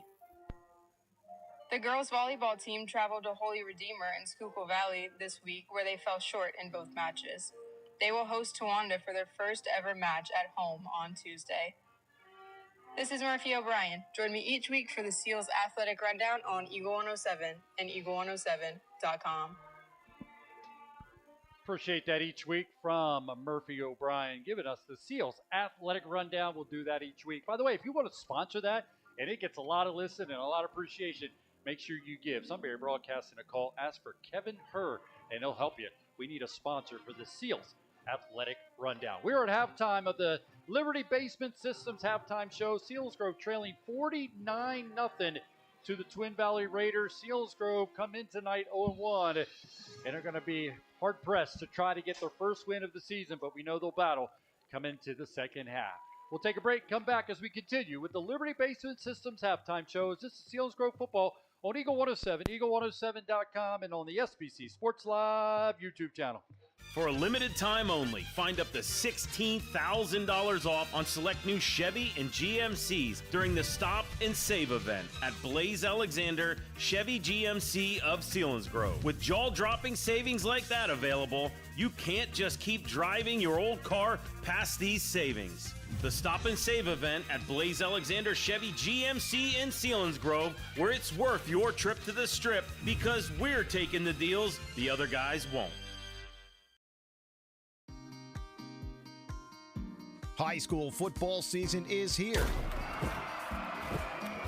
Cheer for the Seals with us at the Selinsgrove Dairy Queen. There's no better place to celebrate. We have your favorite eats and treats, from burgers to blizzards, and don't forget our ice cream cakes. Selinsgrove DQ Grill and Chill for the win. Go Seals.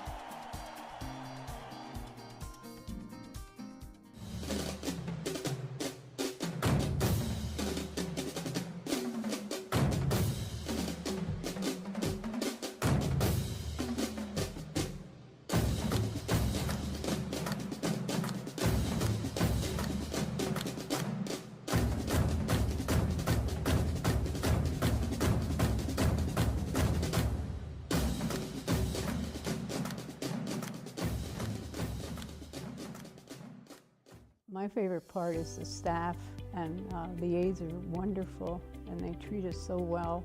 We're always doing things, playing games, I think they're playing volleyball right now. I love Nottingham. It's the third nursing home I've worked at. Nottingham truly treats you like a family. They really are concerned with what's going on with you. There's nothing like being with the residents. I mean, you're a part of their lives now. You actually become part of their family on more than one occasion. Find your new Mazda during the More Move You sales event going on now. Move into a Mazda CX-50 with financing as low as 0.9% for 60 months. The Mazda CX-90 will fit your lifestyle with multiple third-row options, while the Mazda CX-70 offers huge amounts of cargo space while remaining responsive and nimble. Both models offer thousands in customer cash and financing as low as 2.9% for 72 months. Moving into a Mazda, the YOLO from W&L Mazda, off Route 11 in Northumberland and online at WNLMazda.com.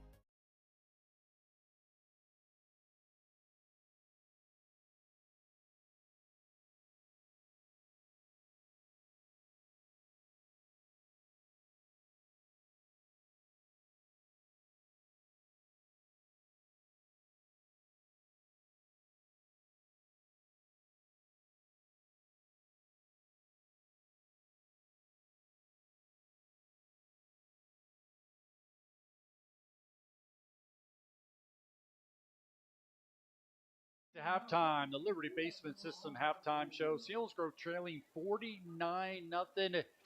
We usually give you the candidates for the Schmokadam Health Center backbreaker play of the game, and at the end of the game, we'll announce who is the recipient of the Schmokadam Health Center backbreaker play of the game, who it involves, but we got too many to mention at this point, so we will just say there's a bunch of them as the Schmokadam Health Center backbreaker play of the game in that first half, and unfortunately, they're all Twin Valley side of things. Let's take our final break of the halftime. Again, this is the Liberty Basement Systems halftime show. Come back, give you the stats, and get ready for the second half. This is Selinsgrove football on Eagle 107, eagle107.com, and on the SBC Sports Live YouTube channel. Big moments deserve big celebrations. The Polished Party Place in Selinsgrove delivers. With shelves of stylish decorations, your event will shine. Plan with Polished Party Place. Custom themes and flawless details. Here or wherever you are celebrating. Weddings, showers, receptions, graduation parties, birthdays, and so much more. It's your grandma's recipe. It's his grandpa's legacy. It's your weeknight dinner. It's her early morning harvest. It's your family time. It's their family farm. For more than 100 years, Wise Markets has stocked our shelves with produce and dairy products from local farms. And when you want to give your family fresh, high-quality food, you can trust the stores that carry our family name. Eat better. Spend less. That's Wise. It's the Kia Sportage Blowout event at Sunbury Motors Kia. Take advantage of 0% APR for 48 months on 2025 Kia Sportages or 0.9% APR for 48 months on 2025 Sportage Hybrids. They're going fast. Get 1.9% APR for 48 months on the newly designed 26 Sportage LX models starting under $33,000.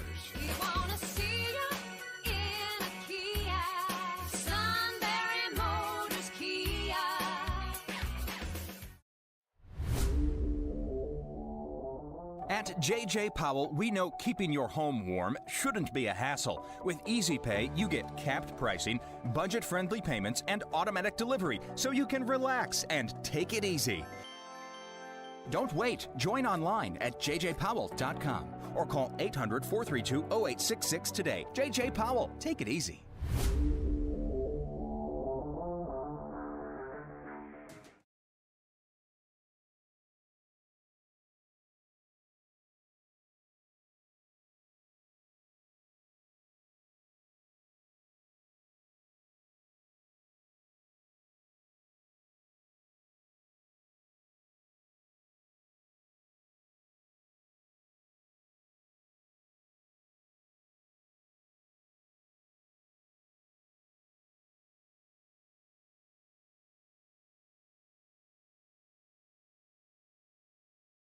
Back to the halftime show, Liberty Basement System halftime show. Get to run down the numbers, and as you would guess, they are all towards the Twin Valley Raiders. as they have 16 first downs, 290 yards rushing, 139 through the air. So a total of 429 yards of offense in that first half for the Raiders. They did have 5 penalties and 40 yards. No turnovers, though. An impressive first half performance by the visiting Raiders. For the Seals, just 1 first down, and it came in the first offensive play for the Seals. -9 yards rushing, 42 yards passing, a total of 33 yards. 4 penalties for 23 yards, and 2 fumbles on the night by the Selinsgrove offense. Individual numbers, Foster for Twin Valley, 5 for 13, 124 yards and a touchdown. Gavin Foster, who started the game, 1 for 2 for just 15 yards.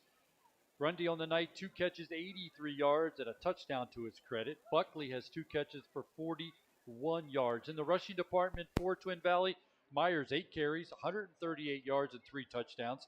Engel 14 carries for 128 yards and 2 touchdowns.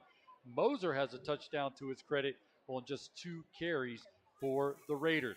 For the Selinsgrove Seals individually, Amato 7 for 15 for 42 yards. Neidick 2 catches for 19 yards. Teets 2 catches for 15 yards. In the rushing department, as Brett Rice has 6 carries for -3 yards, and Amato 2 carries for -6 yards. Again, we are at halftime. Selinsgrove trailing 49-0. The teams have returned to the field, getting ready for the second half kickoff. Selinsgrove will get the second half kickoff, but again, they trail 49-0 to the Red Raiders. So put your coaching hat on. What does the second half need to look for or look from the Selinsgrove Seals? Healthy. At this point, you don't want to get any injuries in a game like this. So, I mean, you're still going to get your starters out there, at least probably for a couple possessions, if not the whole third quarter for Selinsgrove. Not quite sure we'll see any starters from Twin Valley, just going by the way they worked their hurry-up offense there before halftime. But, yeah, Selinsgrove, stay healthy here, get some good reps in here, hopefully some positive things offensively. They've really, I know they've given up 49 points, but I think the defense has shown a lot more so far in this game. The offense, a little bit of rhythm here, something to put on film, something to watch positive and to grow from. And again, Selinsgrove will get the second half kickoff, so we'll be curious to see how both teams handle the second half. It'll be in mercy rule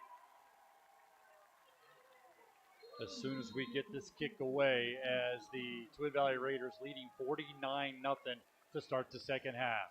This will be a short kick. Go towards the sideline, be taken by the return man at the 16. Makes a man miss at the 20. Gets to the 30, 35, out to the 40, and rumbles and stumbles beyond the 40-yard line, out to the 42-yard line. And that's where Selinsgrove will get the ball to start first. First down at 10 at their own 40. They're going to call it 43-yard line after that impressive run back by the Seals.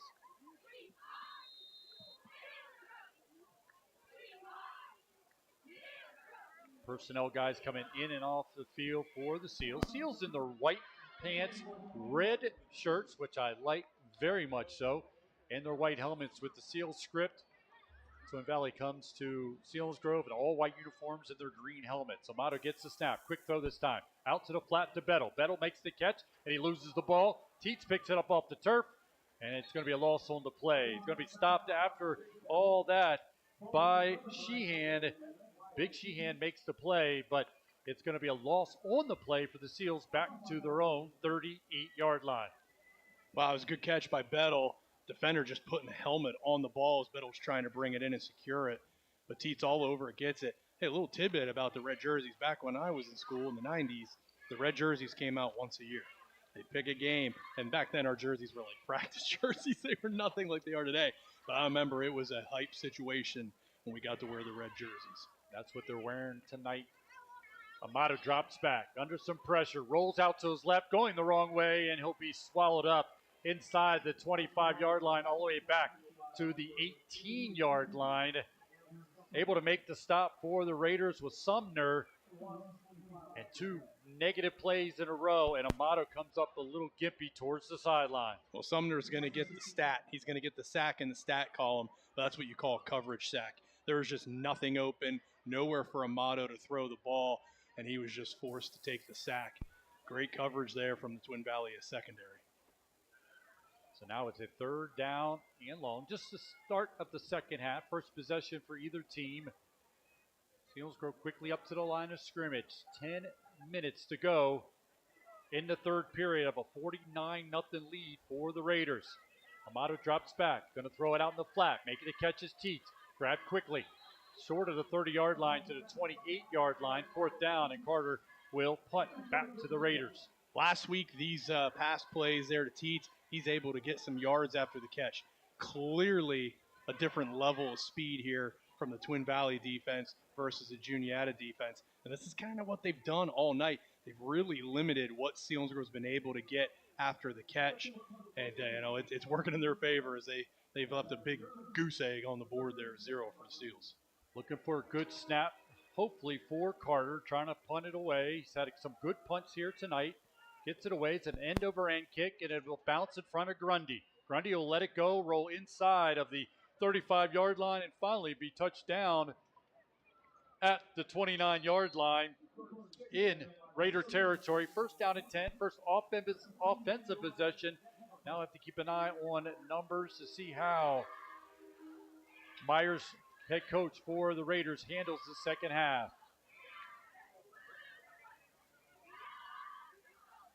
They will spot at the 29-yard line. Some new numbers for both teams. We'll try to keep you updated on those numbers. We know it's very important to get those names out for all family and friends listening under the Friday night lights. Deep back gets the call between the tackles. Spins away from one tackle, stretches it out to the 33-yard line. That's why 22 on the carry, and that's Bazil on the carry. It'll be a 2nd down and 6 after the 4-yard pickup for the Raiders. 2 wide receivers split to the left. Far to the left is Riley.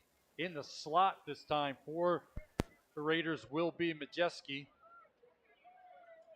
Quarterback is Gavin Foster. He started the game, and then Maverick Foster came in, and now in the start of the second half, it will be Gavin Foster.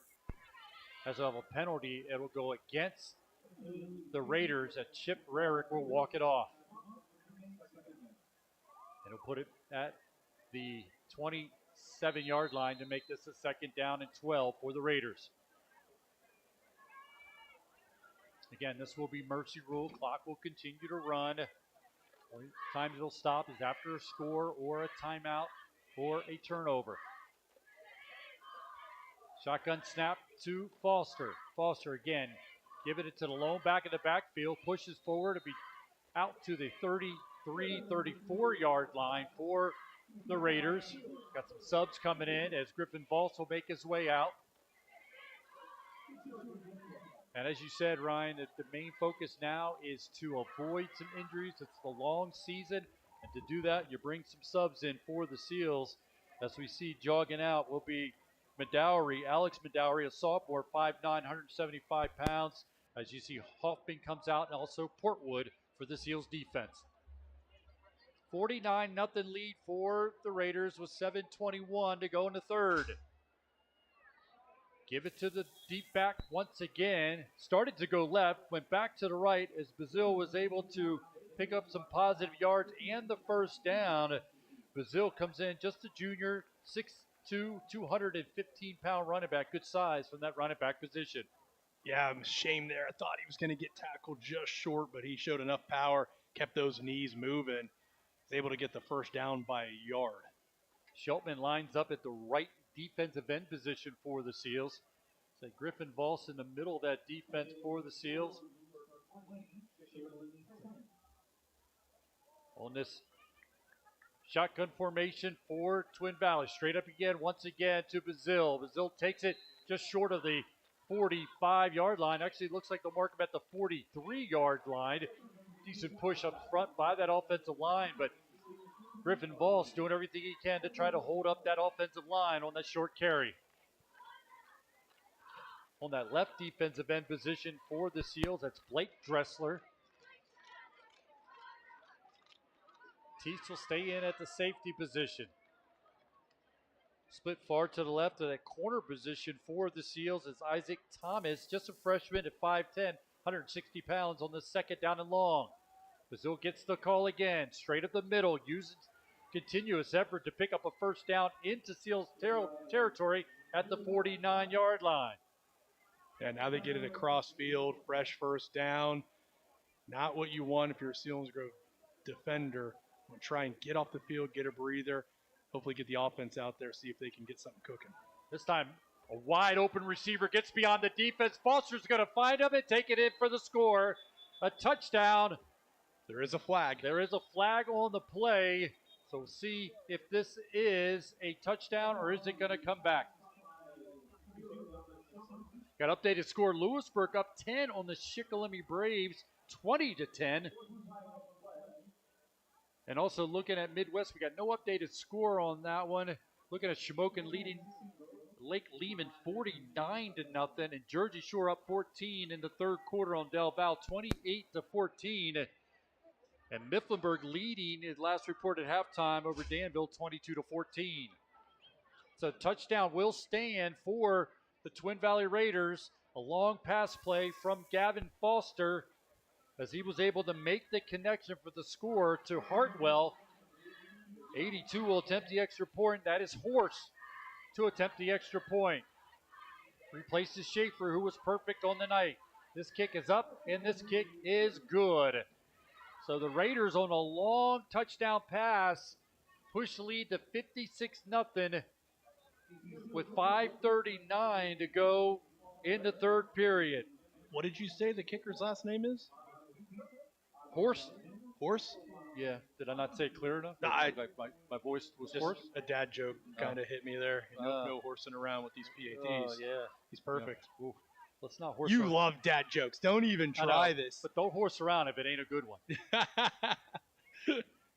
Let's take a break. We'll come back. Selinsgrove trailing 56-0 after the long pass play. This is Selinsgrove football on Eagle 107, eagle107.com, and on the SBC Sports Live YouTube channel. Buy the best pre-owned vehicle from the area's #1 certified pre-owned Ford dealer, Selinsgrove Ford. Selinsgrove Ford at the Bridge in Selinsgrove and at selinsgroveford.com.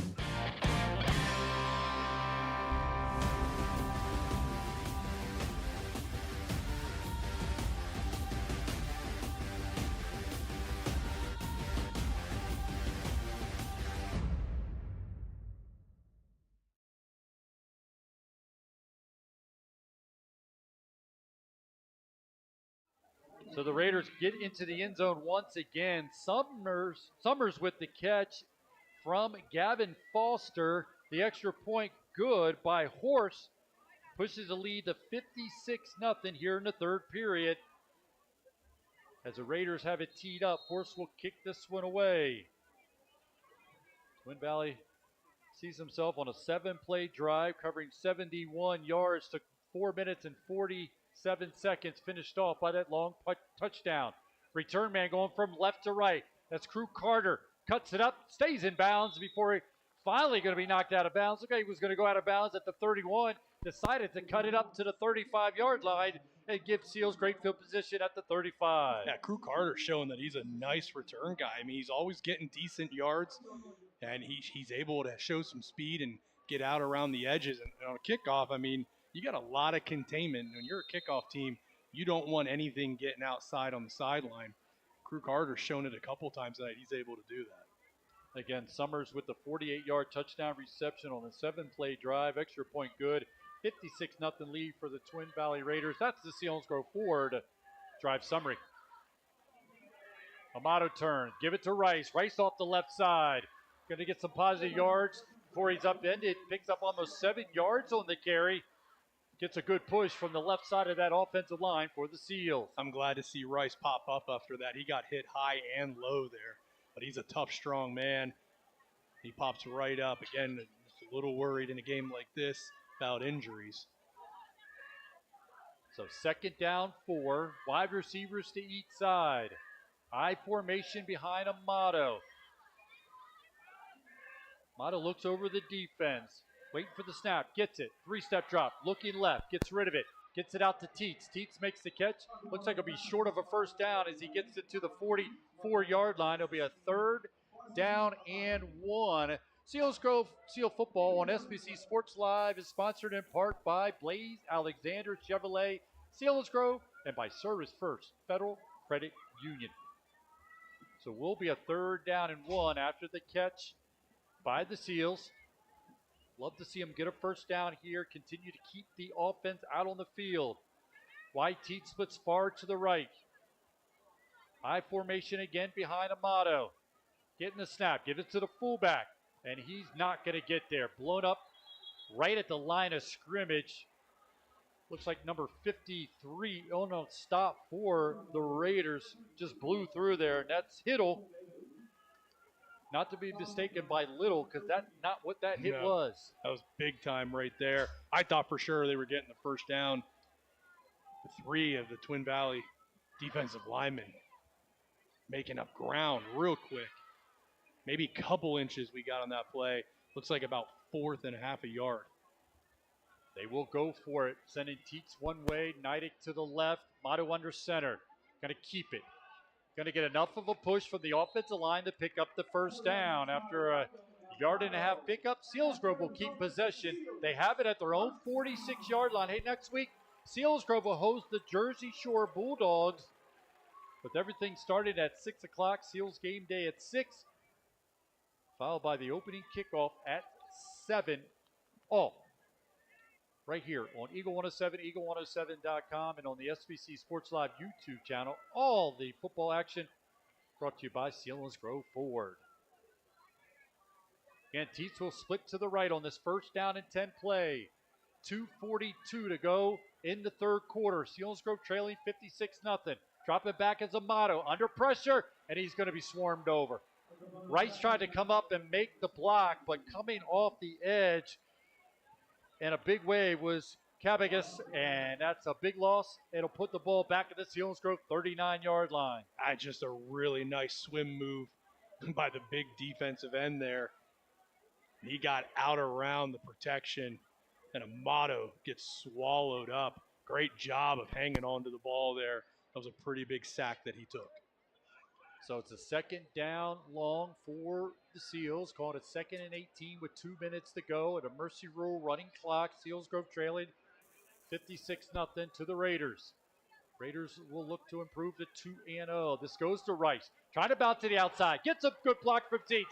Down the right sideline. Makes a man miss at the 41 and finally driven out of bounds at the Raiders 35-yard line, as Brett Rice gets his biggest run of the night. That's just beautiful textbook execution there. Got all the blocking he needed. Lead block actually created the edge for Rice. And then Rice showing his athletic ability after already getting some good yards there, putting a little move on, cutting back in, and picking up 5 more. Probably the best play of the night for Selinsgrove's offense. They do pick up a first down as they struggled to do that in the first half, putting some first downs together here in the 3rd period. Amato under center, getting the snap, give to Rice again. Rice trying to get a block from his fullback. He's going to try to drag defenders, and he does, close to the 30-yard line. Looks like they'll mark it about the 31-yard line. Clock will continue to run as we've gone under a minute before the next snap. Man, Rice is not a big dude, but he runs really hard. He seems to fall forward every time, and he's getting met at times by multiple Raider defenders. He is definitely a senior leader on this team. Those are 2 really tough runs in a row for Rice. Rice will stay in with Fegley ahead of him. Teets will go to the left, Neidig to the right. The tight end, Bettel on the left. Tight formation by the tight end. Heavy pressure once again, uncontested by the defender for the Raiders, just coming in as Cabagas once again, and getting fortunate right now that Mato is not getting hurt. He's just getting grabbed, and that one was uncontested by the defender for the Raiders. I'm not sure what happened there because Rice was in pass protection, but it was here on the short side near us, and the pressure came from the far side. Nobody there to pick that up. Mato doing his best to try to avoid the tackle, but ends up getting sacked anyways. And that's going to end the 3rd quarter. That does end the 3rd quarter. So we'll take a break, come back, get the 4th quarter. Selinsgrove trailing 56-0 to the Twin Valley Raiders. This is Selinsgrove football presented by Selinsgrove Ford on Eagle 107, Eagle107.com, and on the SBC Sports Live YouTube channel. Today, everything from work to play and everywhere in between needs energy. And E.H. Kleckner in Montandon has just the thing, Form Energy. It's the better choice for sustained energy and focus to go the extra mile. Choose your favorites from 4 highly tested flavors, including Screamin' Freedom, Grape Smash, Orange Fury, and Blue Blitz. Form Energy offers mental focus and hydration so you can unlock your full potential with 200 milligrams of caffeine and 0 sugar. Get Form Energy today at your favorite retail account.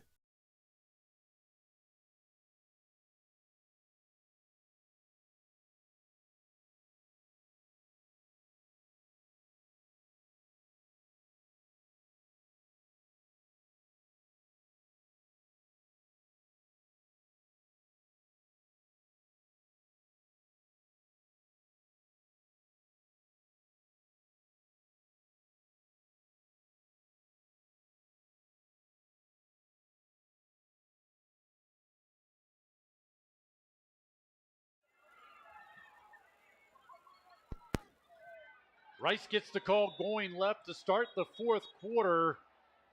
And that time he was unable to push the white shirts in the other direction as they made the play, led by Min got there first for the Raiders defense. Hey, Buffalo Wild Wings is also a proud sponsor at Selinsgrove football here on Eagle 107, Eagle107.com. Buffalo Wild Wings and New Berlin Storage Company, proud sponsor of the Selinsgrove Seals. So it's going to be a fourth down. They'll send the punting unit out. Nobody back deep for the Raiders on this punt. So Crew Carter will try to land this ball inbounds and see if he can pin the Raiders deep in their own territory. End over end kick. It's going to roll inside the 5. Try to get him down there. It takes a good turn. It looks like it's going to be spotted down at the 2-yard line. Well done by Crew Carter to pin the Raiders deep in their own territory. Well, Crew Carter definitely coming to play tonight from his punting position. He has had some really, really nice punts tonight. That's a positive. That's what you're looking for in a situation. So glad you said it, because that's exactly what the motto is right now. Find positive things against a very good team. See a lot of new numbers, 15 into the game for the Seals. We talked about him. He's playing the corner position for the Selinsgrove Seals. That's Isaac Thomas. And we'll try to get you all the other new numbers in the game for the Seals on this first down and 10 play for the Raiders as Foster stays in the shotgun. Brazil in the backfield with him. He's going to get the call in the end zone, able to fall forward, end up getting close to the 5-yard line before he is turned back by the Seals defense. Some big hits there by the Seals. The initial one knocked the running back a little bit. Could have wrapped him up, maybe brought him down, but man, falling right after that. Couple Seals coming in, laying the wood. Landon Hupp into the game for the Seals, as well as Bryce Minier into the game for the Seals defense here in the fourth quarter, with the Seals trailing 56-0 to the Raiders. Also into the game playing linebacker position number 25, and that is Roush. Handoff in the middle for Brazil. He's at the second level. First down pickup beyond the 15. See where they spot that down, but it's a first down run for Brazil. Well, I didn't catch who got that tackle, Pat, but if they don't clip his foot there, he's taking it 90 yards plus to the house. That was a huge touchdown-saving tackle. I wish I got the number because I'd like to give that young man credit. Well, Fagley was the first one, got into the backfield, unable to make the play in the backfield, but yeah, who ended up making the touchdown-saving tackle, we're not sure, but luckily he did, or like you said, it would have been a long touchdown run by Brazil. Brazil gets the call again, and he's taken to the turf. Well done that time. Fagley in on the stop, but also give credit to Blake Dressler in the middle of that defense for the Seals. Second down and 4. Make it a second down and a long 4 for the Seals, or for the Raiders, with 8:50 to go in the ball game. The Seals trailing 56-0 to the Raiders. Long count this time by Foster. This is Gavin Foster with Bazil in the backfield with him. Gets the snap. Give it to Bazil. Going left. Got some room. Second level running away from Scorzone, who able to hold on to him, but he's going to take it for a big chunk of yardage for the Raiders and pick up first down beyond the 40 out to the 42-yard line for the Raiders. Goes Bazil. Scorzone giving up a bunch of size there, but hangs on, is able to bring him down. Good tackle by the young man. The next opponent for the Seals will be the Jersey Shore Bulldogs. They lead 28-14 in the third quarter over Del Valle. Clock continues to run, going under 8 minutes to go in this one. Raiders are in no rush this time, taking it to the final seconds of the play clock. Brazil gets the call again. Straight up the middle, got good strength, takes it to midfield, ball hits the turf, whistles blow. Looks like it was recovered by the Raiders or possibly was down on the run. Now it's a second down and 3 for the Raiders right at the 49-yard line in Raider territory. Oh, man, almost an opportunity there, Pat, for the turnover. Somebody for Selinsgrove punched that ball out in that pile. But things going Twin Valley's way, including that fumble, got right back to him. Freshman Weston Moore comes out of the game, number 81 for the Seals. He's replaced by Crew Carter. Foster gets the snap. Gives it off to the deep man in the backfield. Going to the left, carrying the ball for the Raiders. That is Broncini. And he's going to pick up a first down to the Seals' 44-yard line. A lot of guys getting an opportunity on their Friday night lights for the Seals, but not in the way you want as they trail this one 56-0. As they went into halftime trailing 49-0. The lone score was by Summers on a 48-yard touchdown reception for the Raiders. That looks like a third-string quarterback into the game, number 35. He's going to give it off going to the left. 35 quarterback come in, and that is Carmen Ludwig, sophomore, 5'9", 165 pounds. As Bazil will come back into the game, replacing Broncini, who had just carried the ball for 2 yards. Second down and 8 for the Raiders. At the end of this one, we'll give you the Smoky Dam Health Center backbreaker play of the game. Final stats of this one, and we will turn the page and look forward to next week when the Seals host the Jersey Shore Bulldogs, who are leading by 14 over Del Valle at this point. Brazil gets the call again, showing his strength, bounces off one would-be tackler, but then is swallowed up, Scorzone, and on the stop. You got some help also from number 99 for the Seals, and that's Kian Rook. So third down play for the Raiders. Sending wide receivers to each side. 2 to the left, 1 to the right for the Raiders. Third down play. Clock already at 5:10 to go in the ball game. Long count. Finally getting the snap for the Raiders. Deep man in the backfield gets the call. A lot of room off the right, running away from some tackles, but caught from behind. Making a stop is Scorzone, along with Wyatt Thomas. I'll tell you something Twin Valley does. Isaac Thomas, sorry about that. Yep. Twin Valley absolutely works run blocking with their receivers. I mean, you got backups in right now at receiver, but all game long, whoever's been lining up there for Twin Valley, they do a great job of getting in and closing the distance and blocking guys in the run game. And when you have an offensive line like they have and you match it with good receiving receivers that block, man, they are going to give so many teams issues. Evan Brought comes into the game for the Seals on his first down and 10 play for the Raiders. High snap but controlled by the Raider quarterback.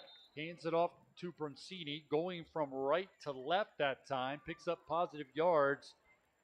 And it's going to be a pickup of 2. Second down and 8. Again, the backup quarterback to the backup quarterback, Cameron Ludwig, a sophomore, running things here for the Raiders late in this one. 3:50 to go in the game. Selinsgrove trailing 56-0. Ludwig looking to the sideline. Bracini lone back in the backfield with him. 2 wide receivers to the right, 1 to the left. 10 seconds on the play clock to let it wind down, possibly to about 5 seconds, and then take the snap. Ludwig calls out the signals. Gets the high snap. Turn. Give it to Bracini. He's met. Take it down inside the 20. Down close to the 18-yard line goes Bracini on the carry. You know, the way that Twin Valley is, letting the clock run and stuff, and being at just over 3 minutes left, maybe 6 total plays for Twin Valley. So they're at the 17, 18-yard line. Selinsgrove's got to come up with some stops here, or at least short gains. They can keep them out of the end zone here because time is running. Updated score, Jersey Shore leading Del Val 42-14.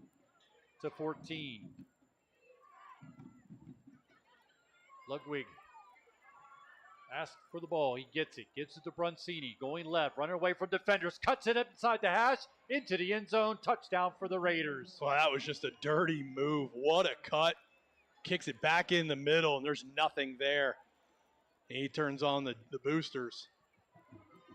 62-0. 2:37 left in this game. Oh, we have a penalty, Pat. Or timeout. Timeout taken as the Raiders will get ready to line up for the extra point. Selinsgrove go back to the drawing board as they're going to see themselves fall to 0-2 on the season. During our pregame, we said what was most likely to happen. Would it be that Midwest goes to 2-0? Would Shikellamy go to 2-0? Or would Danville fall to 0-2? And Danville right now trailing 29-14 to Mifflinburg. We don't have an updated score on Midwest. And right now, Shikellamy trailing Lewisburg 20-16 at last check. So the Raiders will go for 2, see if he just takes a knee here, and he does. 62-0 lead for the Twin Valley Raiders as the extra point no good, as the Raiders just take a knee after that score. All come with 2:37 to go in the game, with Selinsgrove trailing 62-0 to an impressive Twin Valley Raider team. That was a 12-play drive covering 98 yards after Crew Carter was able to pin the Raiders deep in their own territory, but it was the Raiders getting the best of that, taking it 98 yards. Took them 8 minutes and 10 seconds before Bracini takes it in for the score from 18 yards out to increase their lead to 62-0. That's the Selinsgrove Ford drive summary. So when you look at their possessions, their scoring drives, they had a 12-play drive. That's another 12-play drive. Also added in an 8-play drive, 7-play drive, and then mixed in with a 5-play drive, 4-play drive, and 3 2-play drives for the Twin Valley Raiders as they lead 62-0 over the Seals. And Twin Valley, man, I mean, their offense has just been going all night. I'm trying to find out. Zach and I are kind of talking. We think they're approaching 600 yards of offense. Just an impressive game from Twin Valley, especially in the offensive side. Horse will squib this one down. Deep man goes to the leg. He was going to pick it up and let it go out of bounds. So it'll be a penalty against the Raiders.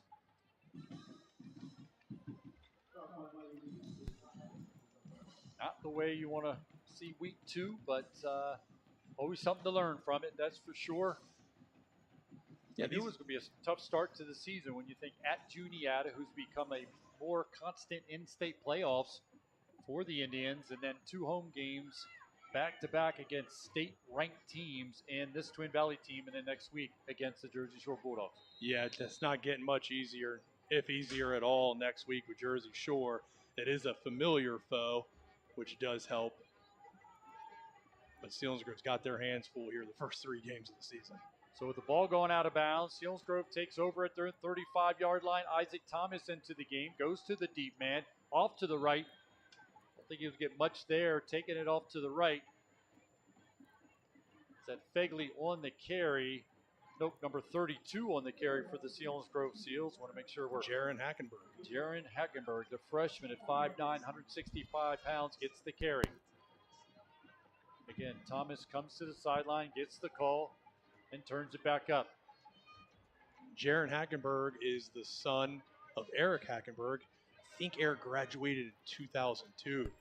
Very good Selinsgrove football player. Well, he sees the first action, Hackenberg here for the Seals. Thomas is going to roll to the right. Looks like a keeper. He's going to take off and run. And he's going to be hit at the 40-yard line to the 41-yard line. My wife's sending me an update. Appreciate that because we weren't getting the update. So our beat reporter, Teresa O'Brien, gives the update at Midwest is leading Hamburg 14-7. Midwest trying to go to 2-0. Shikellamy trailing, so they may not go to 2-0. And Danville could go to 0-2. So the 3 out of the 4 games we talked about, 2 of them are going the way that you didn't think were going to happen. Maybe Midwest wouldn't go to 2-0 and Danville will go to 0-2, but that looks like that might be what's going to happen here tonight and early in the 2025 season. And Lewisburg leading Schick. Exactly. This is high school football. It's so hard to tell, especially early in the season. Brandon O'Connor splits to the left this time for the Seals. Thomas is going to roll on a keeper, going to the left, trying to get to the 40-yard line, and he's going to be knocked out of bounds at the 45-yard line. The clock will continue to run. Fegley in the game. We talked about Hackenberg in the ball game, number 4, and that is Fisher, Dylan Fisher, the freshman, in as well. As the clock goes under 30 seconds to go in this one, with the Seals trailing 62-0 to the Raiders. Stick around after this. We'll bring the Eagle 107 post-game. Hey, if you want to sponsor the post-game show, you can do that as well. Call Sunbury Broadcasting, talk to Kevin Herr, and sponsor our post-game show. Right now, we call it the Eagle 107 post-game show, and we'll do that after this game goes to 0-0. Seals go off to the right this time. Carrying the ball was Hackenberg, as we mentioned. Stradio used his quickness, but that will be the final play of this one. Selinsgrove fall to the Twin Valley Raiders 62-0 as the teams will meet at midfield for the traditional handshake. We will go to a break, come back, and bring you the postgame show here from Harold L. Bullock Memorial Field as again, Selinsgrove falls to the Twin Valley Raiders 62-0. The Selinsgrove football presented by Selinsgrove Ford on Eagle 107, Eagle107.com, and on the SBC Sports Live YouTube channel. Troy Zerman, head coach. Meet my team. Trevor Mitros, tight end. James Stokes, linebacker. Brian Janelle, quarterback. Tyler Undercuffler, wide receiver. Gabe, running back. At Zimmerman Motors, the Jeep capital of Central PA, we're catching all the incentives. See the huge savings online. So stop in and see why people have been coming from all over the region to Zimmerman's Chrysler, Dodge, Jeep, Ram in Sunbury. We're your one-stop shop. Call us at 988-JEEP or visit us online at ZimmermanJeep.com. The Subaru A Lot to Love event going on now through September 2nd at W&L Subaru. Love all the savings in a capable Crosstrek or tactical Outback, with financing as low as 0% for 72 months and over 380 new Subarus to choose from. Love the all-new Subaru Forester Hybrid, delivering up to 580 miles of range and all the safety features that will make your trips to school or work a breeze. Love a brand you can trust and an experience you won't forget. Offer at 11 in Northumberland and online at WNLSubaru.com. High school football season is here. Cheer for the Seals with us at the Selinsgrove Dairy Queen. There's no better place to celebrate. We have your favorite eats and treats from burgers to blizzards. And don't forget our ice cream cakes. Selinsgrove DQ Grill and Chill for the win. Go Seals.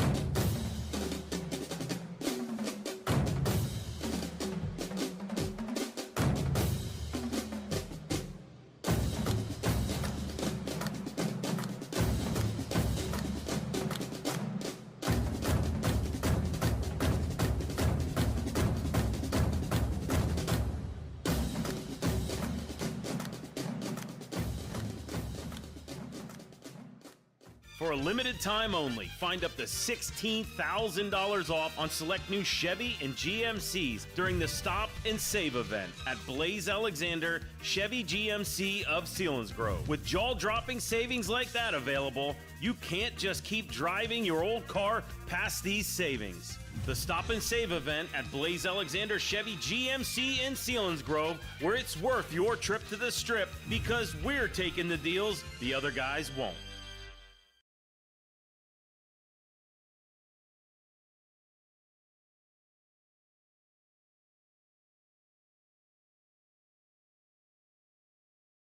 The Eagle 107 post-game show. As we break this one down, we go through the scoring recap, and tonight, unfortunately, all the scoring by the visiting Twin Valley Raiders. It started with 10:44 to go in the first quarter as Angle took it from 38 yards out.